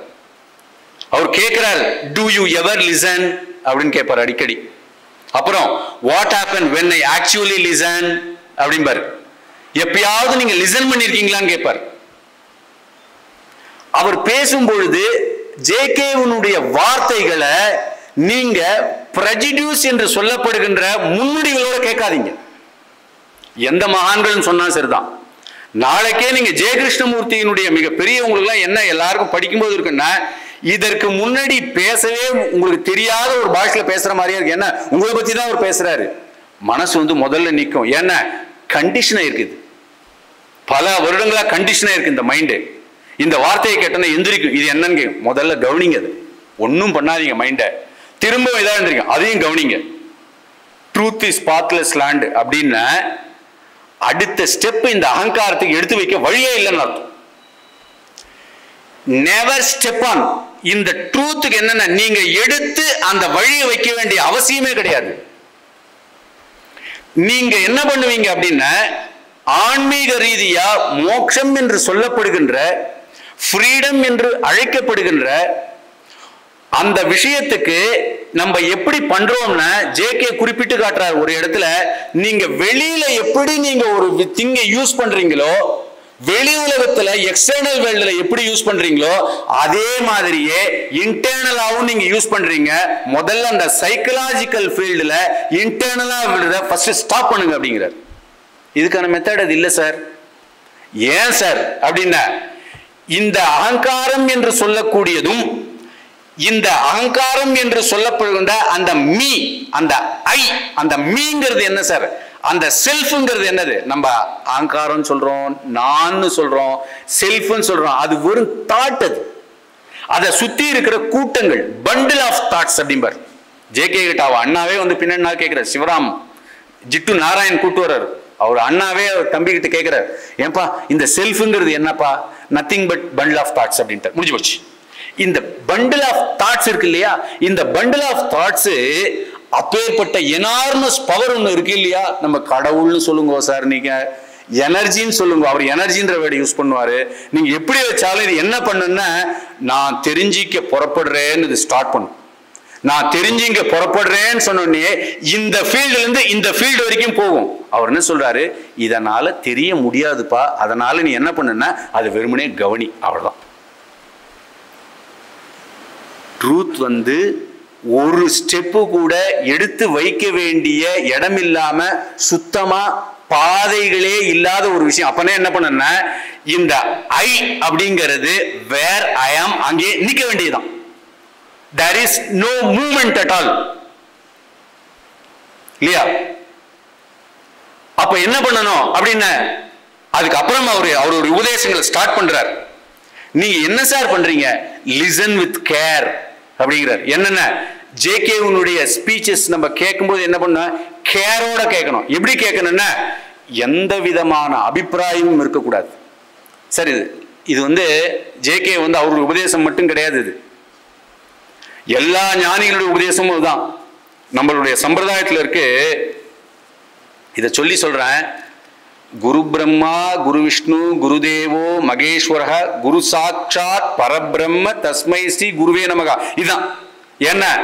குருவே பிரம்மா, குருவே ஈஸ்வரன், குருவே விஷ்ணு.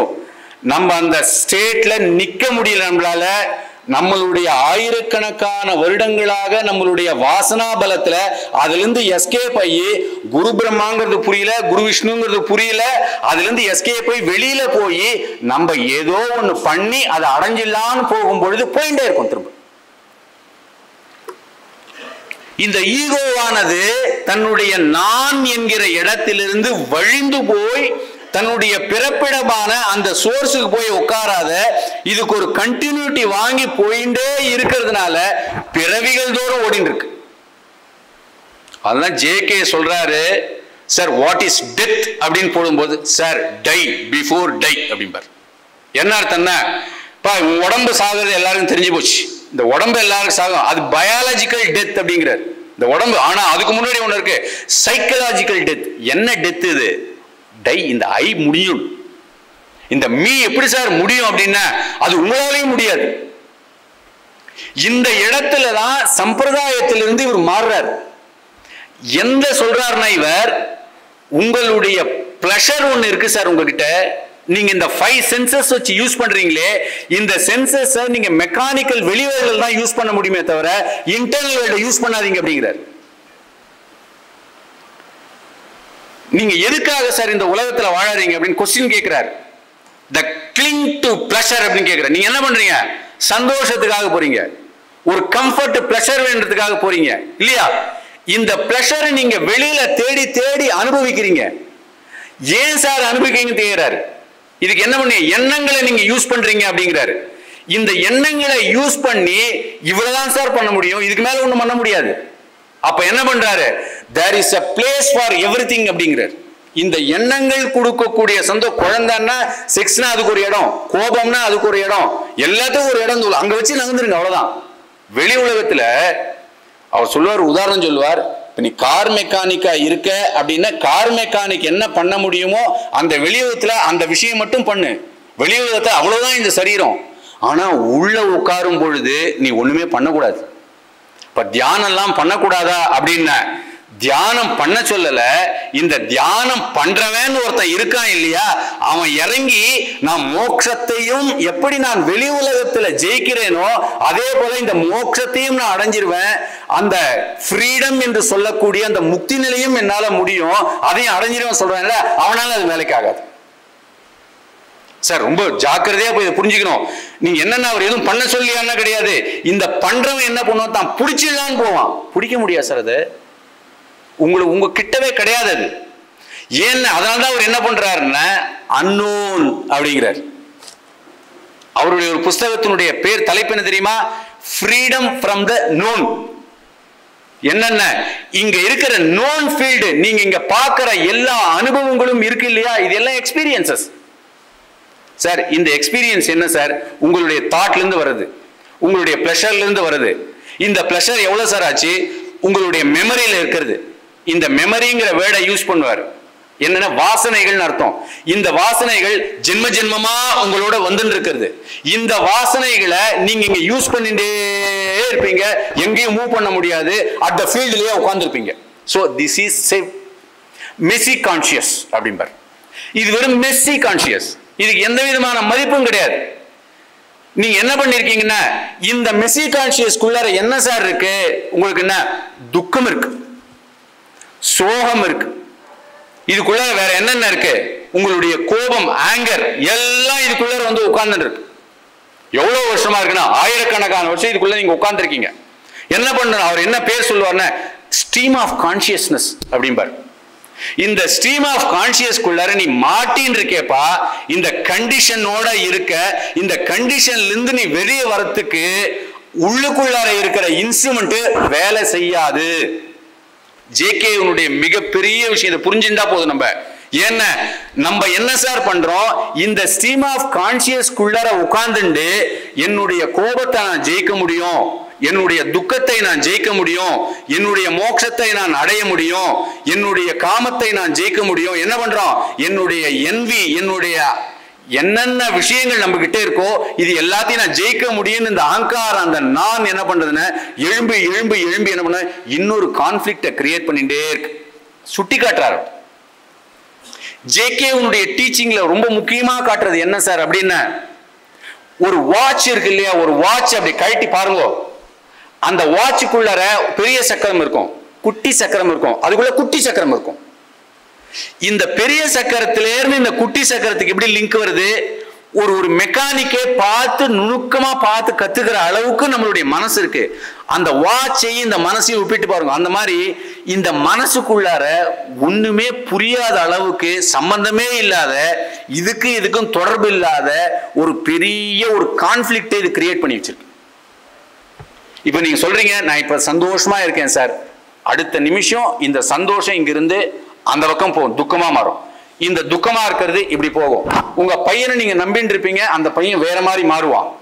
ஏன்னா அவுட் சைட் ஆஃப் கான்சியஸ்ல, அவுட் சைட்ல நடக்கக்கூடிய இந்த உலகத்துல வாழக்கூடிய ஒரு விஷயம் அது நீங்க ஒன்றும் பண்ண முடியாது. அவர் ஒரு விஷயம் சொல்லுவார், சார் தட் இஸ் ஃபேக்ட் இல்லையா. உங்களுக்கு ஒரு கோபம் வருதுன்னு வச்சுங்க, இந்த கோபம் வந்து ஃபேக்ட். நீங்க என்ன சார் பண்ணுவீங்க அப்படின்னா, இந்த கோபத்தை நான் மாத்துறேன்னு நீங்க எந்திரிச்சு கோபத்தை அடக்க பார்ப்பீங்க. இந்த கோபத்தை மாத்தி கோபம் தப்புன்னு சொல்ல முடியும் வைப்பீங்க. இந்த கோபத்தை இன்னொரு பவரா மாத்தி நான் கோபத்திலிருந்து வெளியில வரணும்னு ட்ரை பண்ணுவீங்க. ஜேகே சொல்றாரு, sir be with that anchor அப்படிங்கிறார். அப்புறம் ரிமைன் வித் தட் ஆங்கர் அப்படிங்கிறார். என்னென்ன கோபத்திலிருந்து வெளியில வர்றதுக்கு நீ ட்ரை பண்ணாதப்பா, இந்த கோபம் நல்லா கொஞ்சம் புரிஞ்சுக்கணும் சார். இந்த கோபம் உனக்கு வெளியில வந்து நீ கண்டுபிடிக்கிற பாத்தியே இது கோபம்னு sir. Your identification someone observer reason identification that anger. அப்போ இந்த இடத்துல கோபமாவே நீ இருக்க, ஆனா நீ ரெண்டா பொளந்துண்டு நான் கோபப்படுறேன்னு நினைக்கிற, நீ ஒருத்தனே ரெண்டா மாறுற. ஆனா அதுக்கு முன்னாடி ஒரு ஸ்டேட் இருக்கு, கோபமும் நீயும் ஒன்று. அந்த கோபமே ஐயா இருக்கு, அது மீயா இருக்கு. அது உங்களுக்கு புரியலையான்னு கேட்கிறார். உடனே நமக்கு தோணும், சார் நான் இதை பிராக்டிஸ் பண்ணி கோபமும் நானும் ஒன்னா இருக்கிறது எப்படி அப்படின்னு இந்த மனசு என்ன பண்ணுன்னா ட்ரை பண்ணி நாளையில முயற்சி பண்ணோம். அந்த முயற்சி பண்றதையும் நீங்க என்ன பண்ணனா கவனிக்கணும் இல்லையா? ஜேகே சொல்றாரு, நீ ஒன்னும் பண்ணாத. நான் இப்ப சொல்லிட்டேன் இல்லையா, கோபமும் நீயா ஒண்ணு இருக்கிறது. இப்ப சம்பிரதாயத்துல ஒரு விஷயம் சொன்னா உங்களுக்கு இன்னும் எளிமையா புரியும். லலிதா சாமத்துல பயா பயா நமகன் ஒரு வரி இருக்கு. என்னென்ன, அம்பாள் எப்படி இருக்கான்னா பயஸ்வரூபமா இருக்கான்னு அர்த்தம். இந்த பயம் எப்படி இருக்குன்னா பைரவரா இருக்குன்னு ஒரு அர்த்தம் வருது. காசியில இருக்கிற பைரவர் எப்படி இருக்க, பயஸ்வரூபமா இருக்காரு. எப்படின்னா பயத்துக்கும் அவருக்கும் எந்த டிஃபரன்ஸும் இல்ல. அப்ப பயத்துக்கு அந்நியமா தானே இல்லை. என்னன்னா பயமாவே இருக்காரு. அது எதுன்னு அது ஒரு சொரூபம் அவ்வளவுதான். அப்போ பயங்கிறது உங்களோட கிடையாது. ஜேகே என்ன பண்றாருன்னா, நீ பயத்தோட நீ ஐடென்டிபிகேஷன் பண்ணிக்கிறிய, உனக்கு பயம் அந்த மாதிரி இருக்கு. அதுக்கு முன்னாடி ஒரு ஸ்டேட் இருக்கு, அந்த பயமே நீயா இருக்க.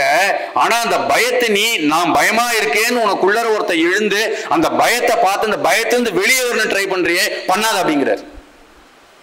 ஏன் சார் அப்படின்னா, அந்த பயமாவே நீங்களே இருந்தீங்கன்னா அந்த பயம் என்ன ஆகுன்னா துடிக்கும், எல்லாம் பண்ணும். ஒரு கட்டத்துல நீங்க மூமெண்ட் இல்லாம ஆகும் பொழுது அந்த பயமாவே நீங்க இருந்து அந்த பயம் அந்த இடத்துல டிசால்வ் ஆயிடும். கொஞ்சம் இல்லையா, ட்ரையா இருக்குல்ல நினைக்காதீங்க. முக்கியமான விஷயம்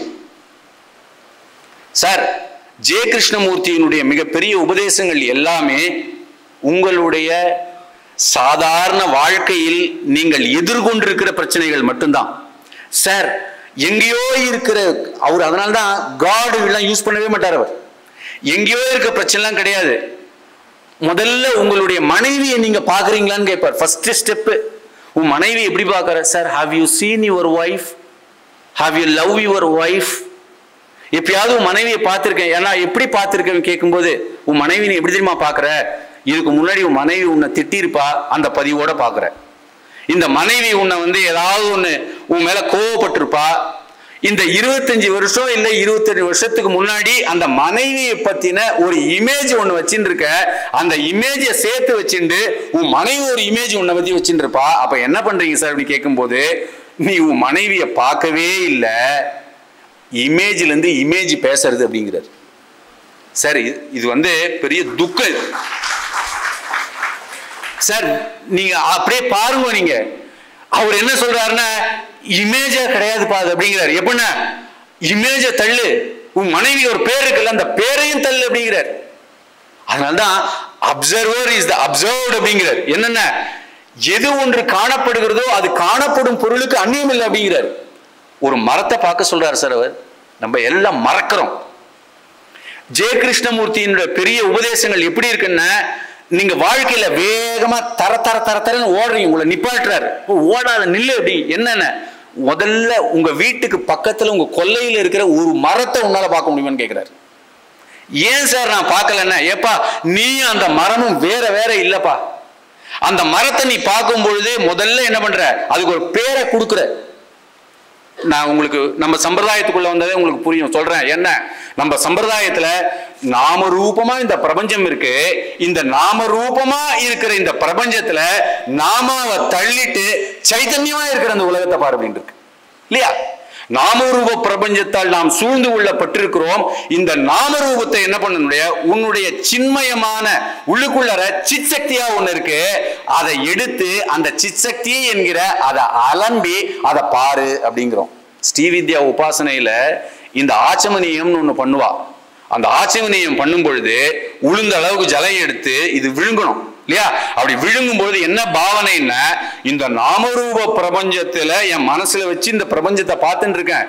இப்ப என்ன பண்ண, சின்மாத்திரமா இருக்கிற இந்த பிரம்ம வஸ்து இதை நான் எனக்குள்ள உட்கொள்றது மூலமா அந்த சின்மாத்திரமா இருக்கிற பிரம்மத்தை இந்த நாமரூப பிரபஞ்சம் இந்த பேர்களோட திரியிற இந்த பிரபஞ்சத்தை நான் அழிச்சிட்டு பிரம்மமாவே பார்க்கறேன்னு அர்த்தம். இந்த விஷயத்தை ஏன்னா இங்க கம்பேர் பண்ண வேற வழி கிடையாது. ஏன்னா ஜேகே யூஸ் பண்ற மெத்தட் எல்லாமே என்டையர்லி இது வேறையாவும் இல்லை, ஆனாலும் அவர் வேறையாவும் சொல்லி ஆகணும்.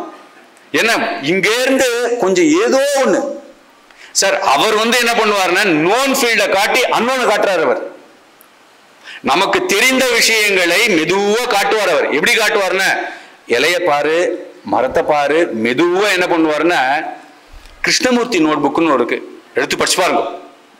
இலைய பாரு, மரத்தை பாரு, மரத்துக்கு கீழே இலை இருக்கும், அதுக்கு கீழே ஒரு சைலன்ஸ் இருக்கு பாரு அப்படிம்பார். தட் எனார்மஸ் எனர்ஜி, அந்த சைலன்ஸ் இருக்கு. அந்த காட்டுக்குள்ள அவர் நடந்து எழுதியிருப்பார் குறிப்புகள்லாம். அந்த குறிப்புகள் எழுதும்போது சார் த அதர்னஸ் இஸ் தேர் அப்படிம்பார். அதர்னா தட் இஸ் தேர் அப்படிம்பார். This energy is there அப்படிம்பார். That absolute is there அப்படிம்பார். The truth is there அப்படிம்பார். The silence is there அப்படிம்பார்.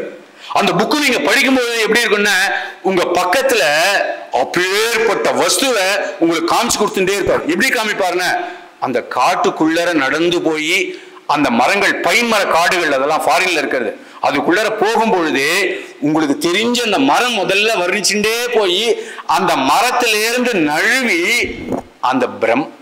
அந்த ஹையஸ்ட் பவர் காட்டுவார்.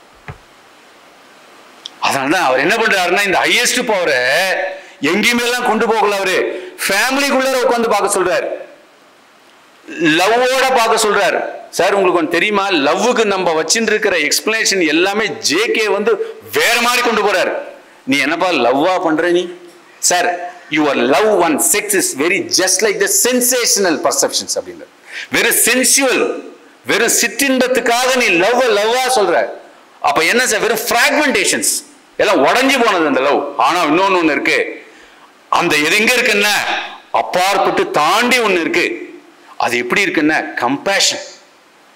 அந்த கம்பேஷன் எப்படி சார் வருது sir? when you are absolutely observe yourself, when you attend absolutely yourself, உனக்குள்ள இன்வேடா ரெவல்யூஷன், இன்வேடா நீ பார்க்க ஆரம்பிச்சிட்டன்னா அந்த இடத்துல மைண்ட் ஸ்டில்னஸ் ஒன்று வருது. அந்த ஸ்டில்னஸ் வந்த பிறகு அந்த மைண்ட் அப்பேற்பட்ட தன்மையை வாங்கக்கூடிய ஒரு பவர் வந்து அந்த இடத்துல கம்பேஷன் செயல்படுது அப்படிங்கிற, அந்த இடத்துல லவ் வருது அப்படிங்கிற. அந்த லவ் எப்படி இருக்குன்னா விளக்க முடியாது. இங்கேயும் ரொம்பலாம் இந்த உலகத்திலிருந்து கொண்டு போகவே மாட்டார் ஜேகே. ஜேகே உன்னுடைய டீச்சிங்ஸ் எல்லாருக்கும் டிஃபிகல்ட்டா இருக்குது அப்படின்னு ஒரு கேள்வி கேட்கிறான். அவர் பதில் சொல்றாரு, எந்த டிஃபிகல்ட்டியும் கிடையாது, உன்னை பத்தி நான் பேசுறது எல்லாம் உன்னை நீ கவனிக்காம இருக்கிற. இந்த கவனிக்க ஆரம்பிச்சேன்னா முதல்ல இப்படியே நான் எப்படி செயல்படுறேன்னு ஜேகே சொல்லியிருக்கேன். நான் எப்படின்னா, sir the speaker like a mirror அப்படிம்பார். The speaker like a mirror, see as you are, உன்னை நீ எப்படி பார்க்கறியோ அது மாதிரி என்னுடைய டீச்சிங்ஸ்ல பார்த்துட்டே வா. அப்ப என்ன பண்ணு, நான் சொல்றேன் இந்த ஸ்பீக்கர் எப்படின்னா பேசுறத கேளு, லிசன் பண்ணு. ரெண்டாவது அதை எடுத்து படிச்சு பாரு. எப்படி படி, வார்த்தைக்கு வார்த்தை, வரிக்கு வரி நீ படிச்சுட்டே வா. அப்படி படிச்ச பிறகு உன்னை யாருன்னு உனக்கு தெரியல, அப்ப just break this mirror அப்படிங்கிறார். ஃபர்ஸ்ட் ஸ்பீக்கரை மிரர் மாதிரி அவர் சொல்றாரு சார், இது இந்த ஸ்பீக்கரை மிரர் மாதிரி பாருங்க அப்படிங்கிறார். மிரர் மாதிரி பார்த்துட்டு அப்புறம் என்ன, பிரேக் திஸ் மிரர். என்ன உங்களுக்கு நீ யாரும் தெரிஞ்சு போச்சு, என்ன பண்றோம் சார் அப்ப அப்படின்னா இந்த ஹோல் ஆஃப் மைண்டினுடைய கூத்த நம்ம கிட்ட காமிக்கிறார் ஜேகே. இந்த டிஸ்கோர்ஸனுடைய முதல் அடிப்படையை நான் ஒன்று சொல்லிடுறேன். இந்த டிஸ்கோர்ஸ் என்பது ஜே கிருஷ்ணமூர்த்தி என்கிற மிகப்பெரிய தத்துவ ஞானியினுடைய ஒரு அறிமுகமா மட்டும் கொஞ்சம் எடுத்துங்கோ. அவர் முழுக்க அவர் எழுதின ஒர்க் எல்லாம் ஆயிரக்கணக்கான பக்கங்கள் இருக்கு. ஒரு அறிமுகமா எடுத்துட்டு அப்படி கோயில் வாசல் நின்று அப்படி தெய்வத்தை பார்க்குற மாதிரி பாருங்க. ஜேகேங்கிற ஒரு அவ்வேற்பட்ட ஒரு கான்சியஸ், அவர் தன்னை எப்படி தெரியுங்களா சொல்லிக்கிறாரு, டோட்டல் ஹியூமன் மைண்ட், அந்த கான்சியஸ்னுடைய ரெப்ரசன்டேட்டிவா சொல்லிக்கிறார். அவர் மேடையில் பேசும்பொழுதே என்ன பண்ணுவாருன்னா, sir we are all thinking together அப்படிம்பார். ரிக்வேதத்துல இருக்கு சார். அது ரிக்வேதத்துல ஃபர்ஸ்ட் ரிக்வேத மந்திரங்கள் எப்படின்னா, நாம எல்லாம் கூடி குளிர்ந்து எம்பாவாயின்னு இந்த ஆண்டாள் சொல்றா இல்லையா மார்கழி மாசத்துல, என்ன அர்த்தம்னா நாம ஒன்னாதான் இருக்கோம் அப்படிங்கறத அதுக்கு அர்த்தம். அந்த இடத்திலேயே அந்த ஒரு என்னது சொல்லலாம், அத்வைத்தம் தான், கிட்டத்தட்ட ஒன்னாவே இருக்கும், வேற வேற இல்ல. அதான் அவர் என்ன சொல்லுவாருன்னா, sir we are all thinking together. அப்படி உட்கார்ந்து எப்படி பண்ணுவோம், திங்க் பண்ணுவோம் அப்படிங்கிறார். அவர் நிறைய ஒரு ஸ்பீச்ல ரொம்ப ஜாக்கிரதையா அவர் கேட்டேன்னா, sir I am talking to one அப்படிம்பார். நான் இங்க இந்த டோட்டல் கான்சியஸ்னஸ் இருக்கு இல்லையா, அது நான் ஒருத்தரை பார்த்தா நான் பேசுறேன் அப்படிம்பார். ஆனால் 3000 பேர் உட்கார்ந்து இருக்கிற அந்த சபையில இவர் பேசுறது எப்படி இருக்குன்னா, இண்டிவிஜுவலா அவங்க கிட்ட தனித்தனியா பேசுற மாதிரி இருக்கும். நீங்க அவருடைய டாக்லாம் உட்கார்ந்து கேட்டு பார்த்தீங்கன்னா தெரியும். அதுக்கப்புறம் அவருடைய மிகப்பெரிய ஒரு விஷயம் என்னன்னா, ட்ரூத்லெஸ் பார்க்கல, சாய்ஸ்லெஸ் அவேர்னஸ். நமக்கு எல்லாருக்கும் சாய்ஸ் இருக்கு. என்ன சாய்ஸ் இருக்கு? ஜெய கிருஷ்ணமூர்த்தியினுடைய இன்னொரு விஷயம், கிருஷ்ணாஜியினுடைய இன்னொரு விஷயம் என்னன்னா, உங்களுடைய அவுட் சைடு வேர்ல்ட கொஞ்சம் புரிஞ்சுக்கோங்க அப்படிங்கிறார். அவுட் சைடு வேர்ல்ட புரிஞ்சுட்டீங்கன்னா உங்க இன்சைடு வேர்ல்டு எப்படி இருக்குங்கிறது தெரியும். ஏன்னா அவுட் சைடு வேர்ல்டு தான் தேவையில்லாம இன்சைடு வேர்ல்டா மாறி இருக்கு. நம்ம கிட்ட என்ன சார் இருக்கு? நேஷனாலிட்டி இருக்கு, இந்தியன், அதுக்கப்புறம் தமிழன், அதுக்கப்புறம் என்ன பண்றோம் இந்த காஸ்ட், இதுக்குள்ளார என்ன பண்றோம் இந்த சம்பிரதாயம், இதுக்குள்ளார இருக்கு, எல்லாம் இருக்கு. இப்ப என்ன பண்ண, நான் மாத்திக்கணுமா சார் அப்படின்னா, இல்ல சார் கவனிங்க, அவ்வளவுதான். என்ன பண்றது சார், இந்த இந்தியன் நான் என் மைண்ட்ல எடுத்து போட்டுட்டேன்னா, இந்தியாவுக்கு சார்பா இது என்னென்ன பேசுதுன்னு கவனிங்க. நான் தமிழன் ஒன்னு மைண்ட்ல வச்சுட்டேன்னா, மற்ற மாநிலங்களுக்கு எதிராக நான் என்னென்ன பேசுறேன்னு கவனிக்க வச்சுக்கோ. இப்ப இந்தியாவில் ஆரம்பிச்சுன்னா, இந்த தலைவர் தான் நான் நேசிக்கணும்னு என்ன பண்றேன் சார், ஐ சாய்ஸ் சம்திங். அதுக்கப்புறம் என்ன சார் பண்றேன், என்னுடைய குடும்பத்துக்குள்ளார வரேன், என்னுடைய ஜாதிக்குள்ளார வரேன், என்னுடைய சம்பிரதாயத்துக்குள்ளார வரேன். அந்த சம்பிரதாயத்திலிருந்து என்னுடைய இனம், என்னுடைய குழு, என்னுடைய ஃபேமிலிக்குள்ளார என்ன பண்றேன், என்னுடைய ஃபேமிலிக்குள்ளார நான் சண்டை போட்டு இருக்கேன், அதுக்குள்ள சாய்ஸ். அப்புறம் என்ன பண்றேன், என்னுடைய மனைவி, என்னுடைய பிள்ளைகள், அதுக்கப்புறம் எனக்குள்ளரவே ஒரு கான்ஃபிளிக்ட் என்ன பண்ற, ரெண்டா பிரிச்சு வச்சிருக்கு. எங்க இருந்து ஆரம்பிக்குது, நேஷனாலிட்டியில ஆரம்பிச்சு, கட்சி கட்டுறதுல இருந்து ஆரம்பிச்சு, எனக்குள்ளார அடுக்கடுக்கா கீழே எனக்குள்ளாரையே நான் ரெண்டா குழந்து வச்சிருக்கேன் சார். ஜஸ்ட் அப்சர்வ் திஸ் இல்லையா, இதுக்கு முதல்ல அப்சர்வ் பண்ணுங்க. இதுக்கு பேர் என்ன சொல்றாருங்க, சாய்ஸ். லைஃப்ல ஆன்மீகத்துல சாய்ஸே கிடையாது. நீங்க என்ன இடத்துலயும் உங்க மைண்ட் சாய்ஸ் பண்ணிட்டே இருக்கு. இப்போ நான் உங்ககிட்ட பேசும் பொழுதே உங்க மைண்ட் எப்படி எதிர்பார்க்கும்னா, கொஞ்சம் ஏதாவது சுவாரஸ்யமா பேசினா நல்லா இருக்கும் அப்படின்னு மைண்ட்ல சாய்ஸ் கிரியேட் ஆகும். Observe that.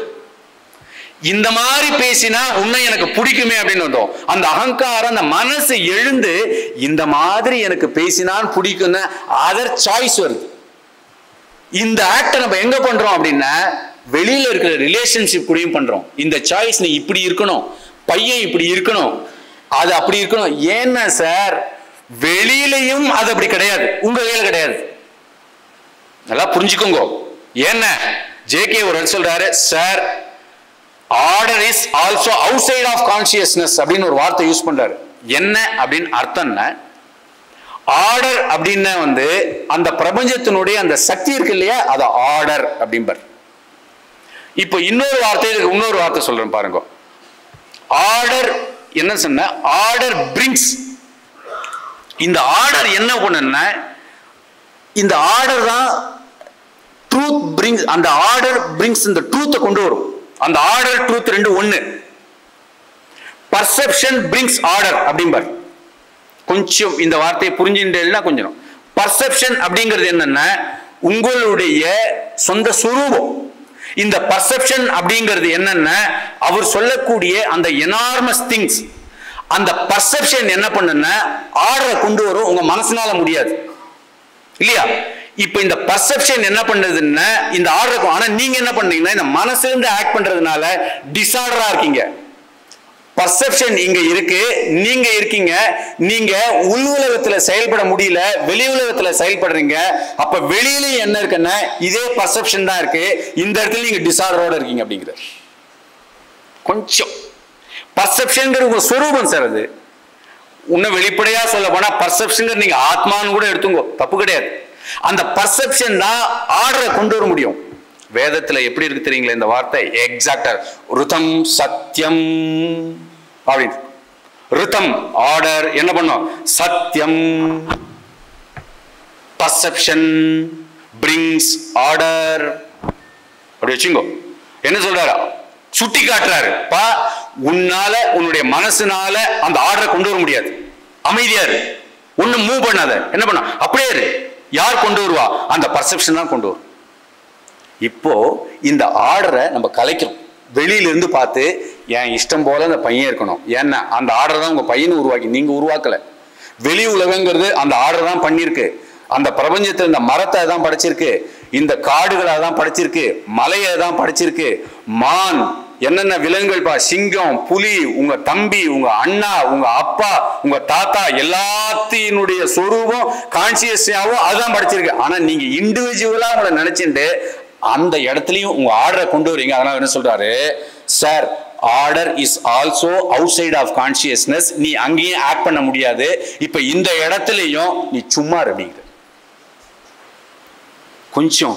என்ன, எந்த இடத்திலேயுமே உங்களுடைய அகங்காரத்துக்கு சாய்ஸே கொடுக்காத இந்த சாய்ஸே வச்சுக்கிறதா தம்பி. சாய்ஸ்லெஸ் அவேர்னஸ் தான் உங்களுடைய சொரூபங்க சுட்டி காட்டுறாரு sir. there is no choice at all. இன்னொரு விஷயம் சொல்றேன். ரமணாசிரமத்தில் ரமண மகரிஷி இருக்கார். ரமண மகரிஷிட்ட ஒரு கேள்வி கேட்கிறான். ஜெய கிருஷ்ணமூர்த்திங்கிற மகான் வந்து சாய்ஸ்லெஸ் அவேர்னஸ் அப்படின்னு சொல்லிட்டு இருக்காரு.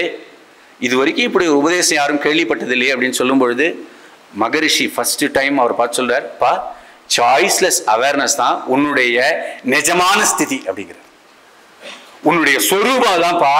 ஆனா அப்பேற்பட்ட நிலையை அடையறதுக்கு அவர் என்ன பண்ணாருன்னா, இந்த விஷயத்தை கேளுங்க, நீங்க சம்பிரதாயத்துக்குள்ள இருக்கிறதுனால அதுக்கு எஃபோர்ட் வேணும், அதை நீ பண்ணின்றன்னு தன்னுடைய சிஷியல் காட்டுறாரு. ஆனா என்ன சொல்றாருன்னா, sir choiceless awareness is natural state அப்படிங்கிறார். இன்னொரு விஷயம் நடக்கிறது.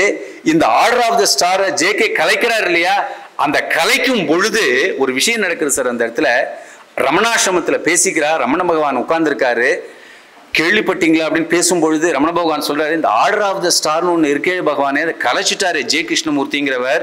இந்த ஜெய கிருஷ்ணமூர்த்தி அப்படிங்கிறவர் பகவான் மாதிரி ஞானம் அடைந்த ஒரு ஞானியா அப்படின்னு டைரக்டா பகவான்கிட்ட கேட்கும். பகவான் சொல்றாரு, ஆமாம் அப்படிங்கிறார். என்ன அர்த்தம்னா, ஒரு மகான் தான் இன்னொரு மகான் காட்ட முடியும் சார், மறைக்க முடியாது சார். ஜேகே வந்து தான் ஞானி, செயின்ட், சேஜ் எல்லாம் முடிச்சு ஓரமா தள்ளுவார், கண்டம் பண்ணுவார் சார். உங்க குரு எல்லாம் ஒண்ணு, குரு எல்லாம் தூக்கி அப்படி போடுங்க அப்படிம்பார். என்ன அர்த்தம்னா, ஒரு அத்தாரிட்டி உள்ள வச்சுட்டு இன்னொரு உள்ள என்ன அர்த்தம்னா சார், நம்ம ஒருத்தரை குருன்னே முதல்ல செலக்ட் பண்ண முடியாது சார். நீங்க ஞானம் அடைஞ்சிருந்தா அவர் ஒரு ஞானின்றதே தெரியும். நீங்க எந்த ஸ்டேட்ல இருக்கீங்க உங்களுக்கே இங்க வழி கிடையாது. நீங்க இன்னொருத்தர் வந்து நான் ஞானின்னு சொன்ன பிறகு நீங்க ஒரு பின்னாடி போய், ஏன் சார் நம்ம திருமூல சிவவாக்கியம் குருடனும் குருட்டாட்டம் ஆடினும் சொல்லியிருக்கல, இதை ஒரு வேற மாதிரி சொல்றாரு. உங்க குரு எல்லாம் உங்களுக்கு வேலை. அப்ப என்ன பண்ண, பி லைட் யுவர் செல்ஃப். அப்படியே புத்தருடைய பி லைட் யுவர் செல்ஃப். என்ன, நீயே உனக்கு விளக்காரு. நம்ம சார் நம்ம ஒன்னே ஒன்று மட்டும் பண்ணணும் சார், இந்த விளக்கத்தை வாங்கி வச்சுட்டு அப்படியே உள்ள உட்காந்துக்கணும், அவ்வளவுதான். மனசு குறுக்கல வரும். அது எப்படி நீ பி லைட் யுவர் செல்ஃப் உன்னால முடியாது, ஓரமா போ, தள்ளணும் அப்படி பிடிச்சி. அவர் ஒரு கட்டத்தை சொல்றாரு, இந்த மனசு சொல்றதை நீ கேட்டு, இந்த சேட்டரிங் பாக்ஸ் சொல்றதை நீ கேட்டுட்டே இருக்க, ஒண்ணும் பண்ணாது, அது நிறுத்து அப்படிங்கிறார். நிறுத்த முடியும் உன்னால அப்படிங்கிறார். நின்று என்ன பண்ணும், ஸ்டக் பண்ண, நிறுத்து. அது ரெசிஸ்ட் பண்ணுது உனக்கு. ஒவ்வொரு விஷயமும் நான் பேசும் பொழுது, நான் ஏதாவது சொல்லும் பொழுது ரெசிஸ்ட் பண்ணிட்டே இருக்கு. என்ன பண்ண, அந்த ரெசிஸ்டன்ஸையும் நீ கவனி, ஒன்னும் பண்ணாத. அதுவே ஓயும். ஒரு கட்டத்துல ஓயும் பொழுது அதுக்கு அப்பால ஒண்ணு இருக்கு, அந்த ஆர்டர் இருக்கு, அந்த எனார்மஸ் பவர் ஒண்ணு இருக்கு. அது என்ன பண்ணுன, the truth will liberates you அப்படிங்கிற.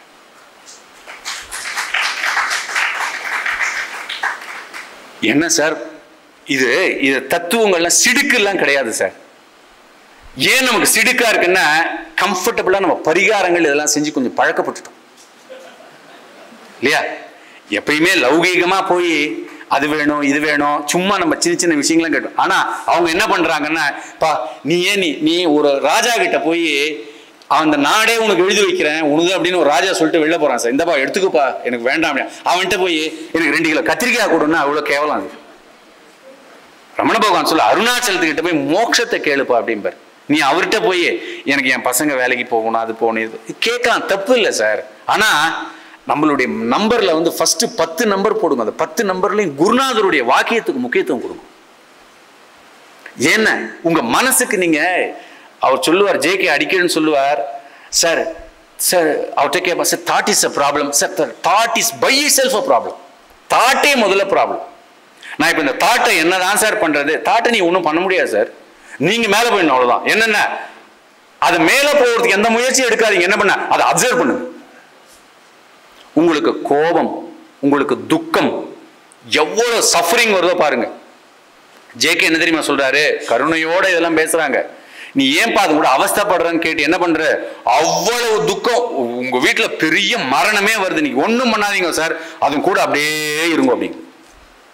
வெளியே போகிறதுக்கு நீங்க என்ன முயற்சி எடுத்தாலும் திருப்பி அந்த டிராப்ல போய் மாட்டிப்பீங்க. இங்க இருக்கிற ஒரு சாக்கடை சார், திருப்பி இந்த சாக்கடையில குச்சி இந்த சாக்கடைக்குள்ள போவீங்க. அவர் என்ன சொல்றாருன்னா, ரமண பகவான் சொல், தீரமில் அகத்தில் தேடியும் உனை நான் திரும்ப விட்டேன். என்னன்னா உங்களுக்கு ஒரு தைரியம் வேணும் அந்த இடத்துக்கு. ஒரு என்ன சொல்ல, அந்த தைரியம் எப்படி இருக்குன்னா அப்படியே நிக்கணும். ஜேகே சொல்வார், sir your mind will shock அடிக்கும், உங்களுக்கு தாங்க முடியாத அளவுக்கு ஷாக் வரும். ஒண்ணும் பண்ணாது, அப்படியே சார் ரெசிஸ்டன்ஸ் வரும், மைண்ட் தடுக்கும் சார், கிராஸ் ரெசிஸ்டன்ஸ் அப்படியே போயிட்டே இருங்க. அது கூட போன உடனே ஒரு கட்டத்தில் என்ன ஆகுன்னா அந்த பாண்ட் புரோக்கன் ஆகும், அப்படிங்க உடையும் சார். எங்க உடையும், ஒய்ஃபு கூட சண்டை போடும்போதே உடைஞ்சிடும் சார் சமயத்துல. இதெல்லாம் ஒரு சின்ன சின்ன உதாரணங்கள் காமிப்பாரு. உன் ஒய்ஃபு கூட நீ சண்டை போட்டுட்டே இருப்ப, அப்போ ஒரு சஃபரிங் வரும், இந்த ஒய்ஃபை குத்தி கொண்டுலாம் போல இருக்கும். அந்த வயலன்ஸ் வரும்போது அந்த வயலன்ஸ் ஒண்ணும் பண்ணாத, அது ஃபேக்ட். அந்த வயலன்ஸ் அப்படியே அப்சர்வ் பண்ணு அப்படிம்பாரு. அப்சர்வ் பண்ணா attention, give that your heart, give that your complete mind, complete attention அது கிட்ட கொடுத்தா என்ன sir, that bond will broken. இது என்னவோ பெரிய அப்படியே சிடுக்கெல்லாம் மாத்திக்காதீங்க. இது அறிமுகமா எடுத்துங்க இந்த சத்சங்கத்தையே. என்ன ரெகுலராக என்ன சார் ஒரு விஷயம் சொல்றேன் சார், ஆச்சரியமா, உங்க கோபம் இருக்கு இல்லையா, அந்த கோபத்துக்கு பின்னாடி இந்த பர்செப்ஷன் இருக்கு. பாகவதத்துல ஒரு நாள் இதை காமிச்சா இன்னும் எளிதா புரியும். பாகவதத்துல கிருஷ்ணர் வதம் பண்ண கேரக்டர்லாம் நீங்க எடுத்து வச்சுக்கோ. ஒரு உதாரணத்துக்காக சொல்றேன். கம்சன் ஒரே ஒரு குணத்தோட தெரிஞ்சான். கம்சன் இருந்த குணம் என்ன தெரியுமா, பயம். பவுண்டரதன் ஒருத்தன் தெரிஞ்சான், பொறாம. ஒருத்தன் கிருஷ்ணன் அழிக்கணும், அவன் ஒருத்தன். என்ன விஷயம்னா, ஜேகே சொல்லக்கூடிய இந்த ஃபேக்ட், இந்த கோபம் பொறாமை புராணத்துல யார் யாரெல்லாம் இந்த விஷயங்களை ஃபுல்லா வச்சுட்டு இருந்தாலும் அவங்க எல்லாம் இருந்தாங்க. ஒரு கட்டத்துல அவங்க முழுமையாவே அதுக்குள்ள இருந்து அதுல இருந்து எஸ்கேப் ஆகாத அளவுக்கு இருந்ததுனால கிருஷ்ணர் இருந்து மீட்டார் வெளியில. அவங்களை கம்சனுக்கு எப்படி சார் மோட்சம் கொடுக்க முடியும்? ஏதாவது நியாயம் இருக்கா அதுக்குள்ள? ஏன்னா ஃபுல் ஆஃப் கான்சியஸ்ல ஃபுல்லாவே அந்த பயத்தோட இருக்கான். அந்த பயத்திலிருந்து அவன் ஒரு கட்டத்துல வெளியே போக முடியாத அளவுக்கு அரெஸ்ட் ஆகிறான்.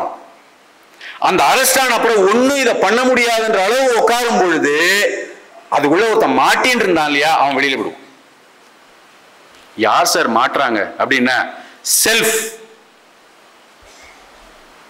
அப்ப இந்த இடத்துல செல்ஃப்னா என்ன அப்படின்னு தெரிஞ்சுக்க. இந்த செல்ஃப் அப்படிங்கிறது எனார்மஸான ஒரு பவர் இருக்கு இல்லையா, எனார்மஸ். நீங்களாம் எப்படி இந்த நான்கிறத ஃபீல் பண்றீங்க? இந்த எனார்மஸ் எனர்ஜி இருக்கு இல்லையா, இந்த எனர்ஜி மைண்டுக்குள்ளார உட்காரும் பொழுது நேரோ டவுன் ஆகுது. இந்த மைண்டு அவ்வளவு பெரிய பவர் தாங்க முடியாதனால இந்த மைண்டுக்குள்ளார டம்முன்னு இறங்குறது. இறங்கும் பொழுது இந்த மைண்ட் அது என்னன்னு தெரியல, அந்த இடத்துல அதை ஃபீல் பண்றது. That is called self, that is I. JK சொல்றாரு. இந்த செல்ஃப் தான் நம்ம என்ன பண்றோம்னா நான் நினைச்சிட்டு இருக்கோம். ஆனா இந்த நான், இந்த செல்ஃப் தான் அவ்வளவு பெரிய எனார்மஸ்மாவுடைய ஒரு கிரணம், ஒரு கீற்று. இப்ப என்ன பண்றாங்கன்னா இந்த கான்சியஸ்னஸ்குள்ளார இந்த துக்கம் தனக்கு ஏற்பட்டதாகவும் இந்த கோபம் தனக்கு வந்ததாகவும் இது நினைச்சு இங்கே உட்கார்ந்துட்டு இருக்கு. இப்ப இதுக்குள்ள பாரு அப்படிங்கிற இல்லையா? அப்ப இதுல இருந்து பார்த்த உடனே என்ன ஆகுன்னா, இதுல இருந்து என்ன பண்ணா, the truth liberates you, அந்த செல்ஃபை தூக்கிட்டு போயிடும். அப்ப என்ன சார் அந்த இடத்துல நடக்கிறது? இன்சைட். இப்ப ஞானிகள் என்ன சார் பண்றாங்க நம்ம வாழ்க்கையில் அப்படின்னா, ஒரு இடத்துல சொல்றார் அவர், நான் என்ன பண்ணணும் அப்படிங்க. ஞானிகள் எப்படி நம்மளை வந்து கரையேற்றுறாங்கன்றதுக்கு ஒரு விஷயம் சொல்றார் அவர். அவர் ஞானிகள்லாம் சொல்ல மாட்டார். நான் இந்த இடத்துல கொஞ்சம் மாத்தி சொல்றேன். டேவிட் பூம் அப்படிங்கிறவற்ற ஒரு பேசுறார்.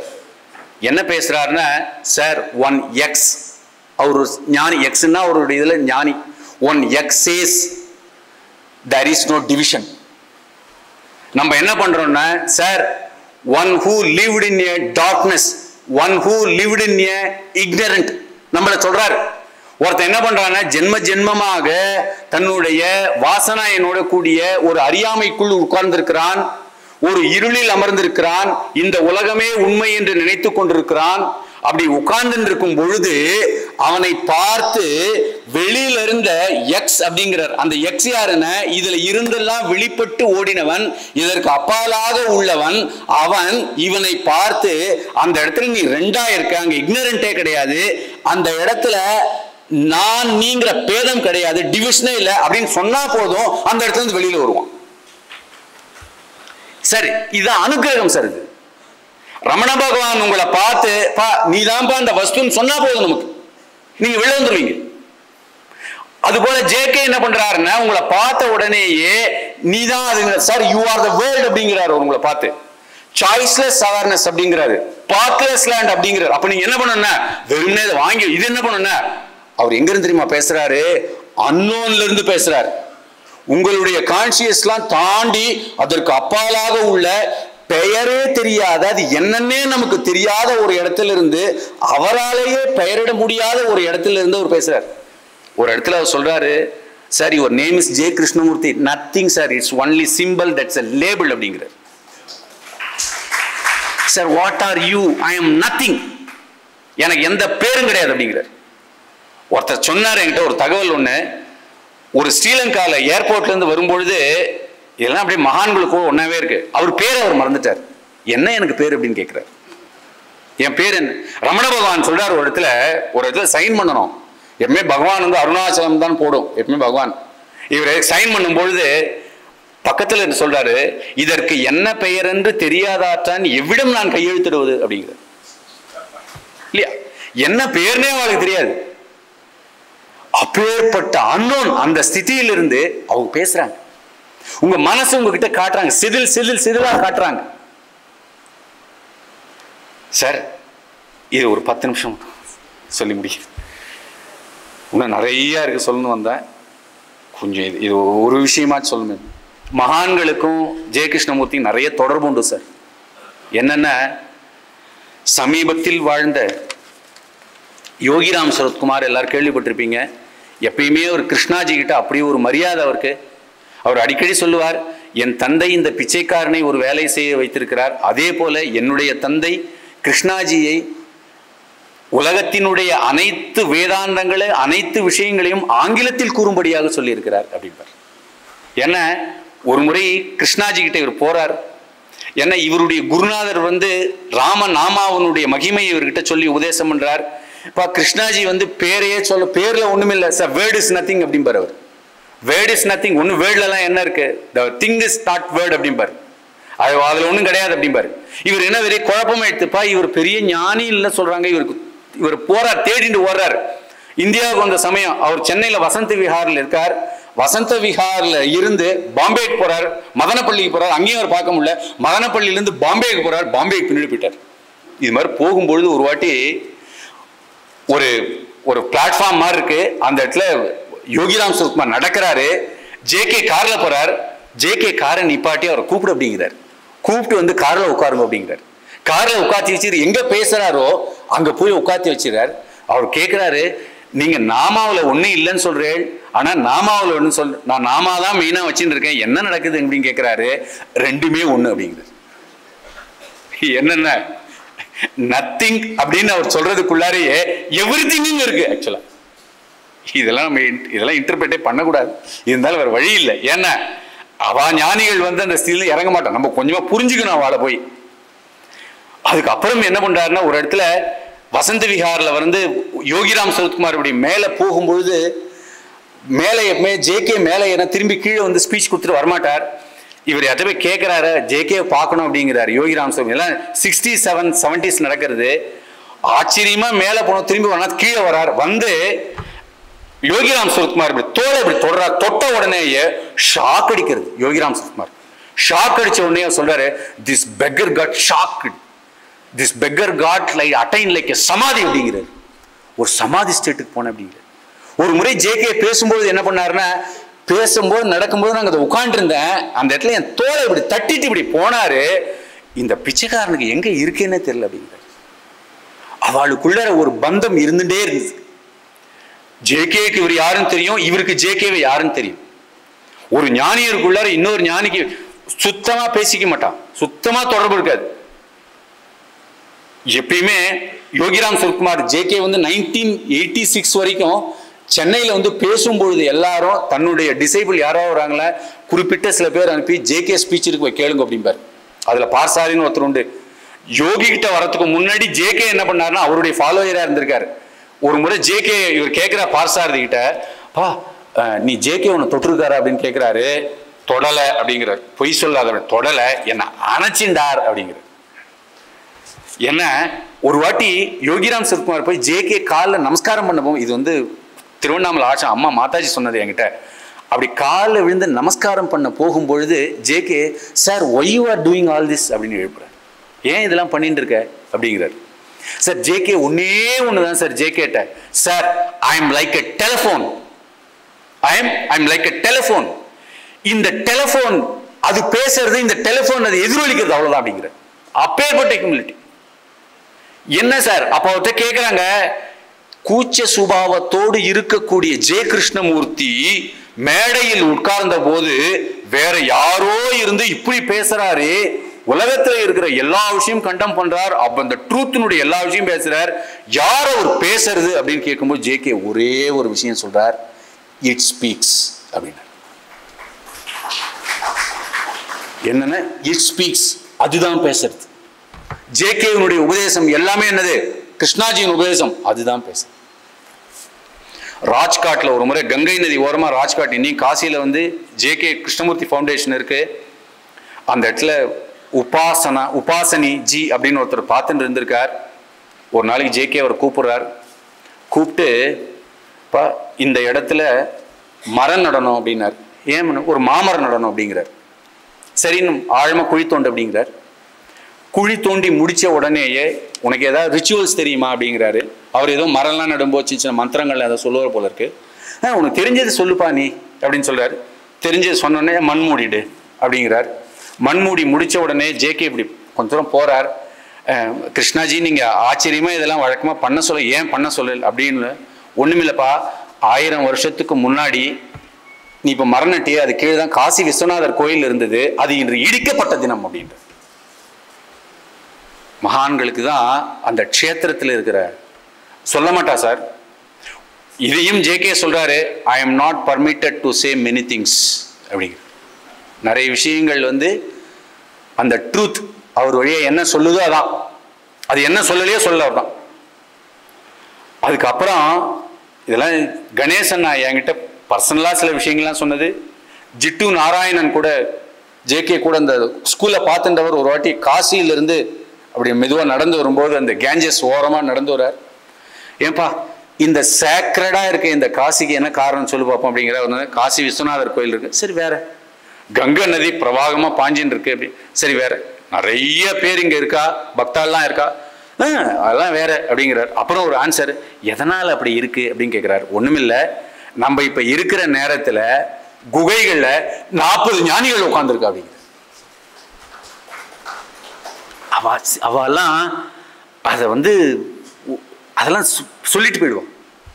இப்ப ஜேகே நிறைய பேருக்கு அற்புதங்கள்லாம் பண்ணியிருக்காருன்னா பண்ணியிருக்காரு சார், அவர் சொல்ல மாட்டார்.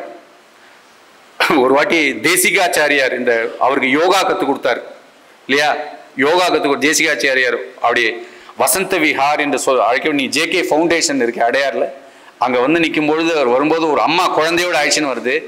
குழந்தையோட ஆயிடுச்சுன்னு வந்து குழந்தைக்கு உடம்பு சரியில்லை, உள்ள யாரோ ஞானி மாதிரி ஒருத்தர் பெரியவர் இருக்கிற மகான், அவர் குழந்தைக்கு சரியாகணும் போல இருக்குன்னு இவர் ஏமா அதெல்லாம் அவர் பண்ண மாட்டாருமா அப்படின்னு சொல்றதுக்குள்ளே ஜேகே இப்படி வராரு. அப்ப சொல்றாரு இது மாதிரி குழந்தைக்கு இது உடம்பு சரியில்லை அப்படியே அப்படின்னு ஜேகே அந்த குழந்தை இப்படி பாக்குறாரு. மறுநாள் என்னன்னா அந்த குழந்தை ஓடி வந்து நமஸ்காரம் பண்றதான். நமஸ்காரம், ஐயோ நேற்று ரொம்ப முடியாம இருந்த குழந்தை சரியா போச்சு அப்படின்னு அவர் அண்ணா பையன் ஜிட்டு நாராயண என்ன நடந்தது விட எனர்ஜி பாசஸ் அப்படின்ற.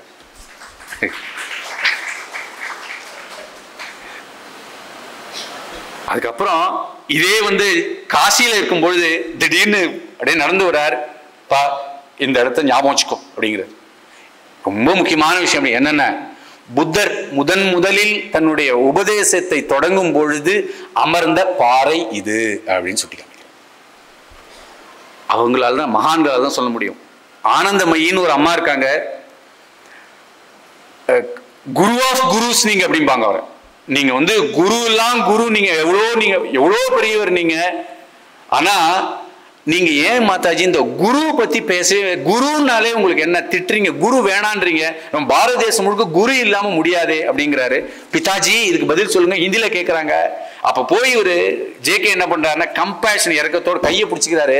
அம்மா நான் குரு இல்லம்மா, முதல்ல ஐ எம் யுவர் ஃப்ரெண்ட் அப்படிங்கிறாரு. நான் உங்களுடைய ஃப்ரெண்டு. நானு ஒண்ணுமில்ல, அந்த இடத்துல பாம்பு இருக்கு, அந்த இடத்துல பாம்பு இருக்கும் பொழுது ஒரு நாய் போய் கொலைச்சி அந்த இடத்துல பாம்பு இருக்கு, அந்த இடத்துல போகாதன்னு சுட்டி காட்டுற மாதிரி இந்த உலகத்துல பா இவ்வளவு அவஸ்தைகள் இருக்கு, இதுல போய் மாட்டிக்காதரான்னு சொல்லக்கூடிய மாதிரி ஒரு உங்களுக்கு ஃப்ரெண்டு நானு, அதனால நான் யாருக்கும் குரு இல்லை. என்ன ஜேகேவுடைய மிகப்பெரிய விஷயம், இந்த மீங்கிறத ஏன்பா சுமக்குறீங்க, இந்த ஐன்றத அங்காரத ஏன் சுமக்குற? If there is no me, if there is no self, only beauty is there. அது சில சமயம் சார் ஜேகே கிட்ட இருந்து நம்ம தெரிஞ்சிக்க வேண்டிய மிகப்பெரிய விஷயம் ஒன்று இருக்கு சார், ஹியூமிலிட்டி. நீங்க ஜேகேனுடைய முகத்தை பாருங்க, அந்த முகத்தை அந்த ஜொலிக்கும் அப்படியே. அப்படி உலகத்தை அவரை ஏகப்பட்ட பேர் லவ் பண்ணாங்க அந்த காலத்திலேயே, அதெல்லாம் வேற நடந்திருக்கு.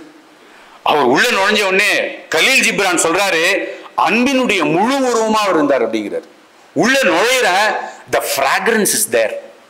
ஜேகேட்ட ஒருத்தர் கேசுறாரு, இந்த ஞானிகளால இல்லை வேற யாரெல்லாம் இந்த மாதிரி இருக்கிறால இன்னொருத்தர் ஹெல்ப் பண்ண முடியுமான்னு கேட்கிறாரு. அப்போ அவர் சொல்றாரு அந்த ஹெல்ப் பண்றவங்கிற எண்ணம் அவருக்கு இருக்காது, அந்த இடத்துல அவ இருப்பா, அந்த இடத்துல இருந்து ஒரு ஃப்ராக்ரன்ஸ் ஒன்று பரவும், அந்த ஃப்ராக்ரன்ஸ் தான் உங்களுக்கு ஹெல்ப் அப்படிங்கிறார்.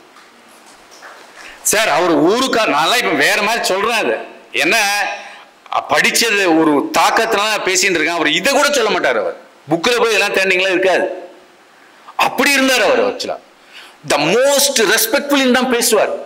இந்த சார்ன்ற ஒரு வார்த்தை இருக்கு இல்லைங்களா, இதை உலகம் முழுக்க பரப்பினார்னா அவர் ஒருத்தர். அதுல யார் சின்ன குழந்தையிலிருந்து மதனப்பள்ளியில் இப்படி ரோட்ல நடக்கிறாரு, ரோட்ல அழகா வாக்கிங் போவார். அவர் வாக்கிங் போறச்ச அந்த ரோடை விட்டு அந்த கிராமத்தாழ்வத்தை கீழே இறங்கி இருப்பான். அவனை கூப்பிட்டு அந்த ரோடு எனக்கானது மட்டும் இல்லை அவனுக்கானது, அவனையும் அந்த ரோட்ல நடக்க சொல்லுங்க அப்படின்பார்.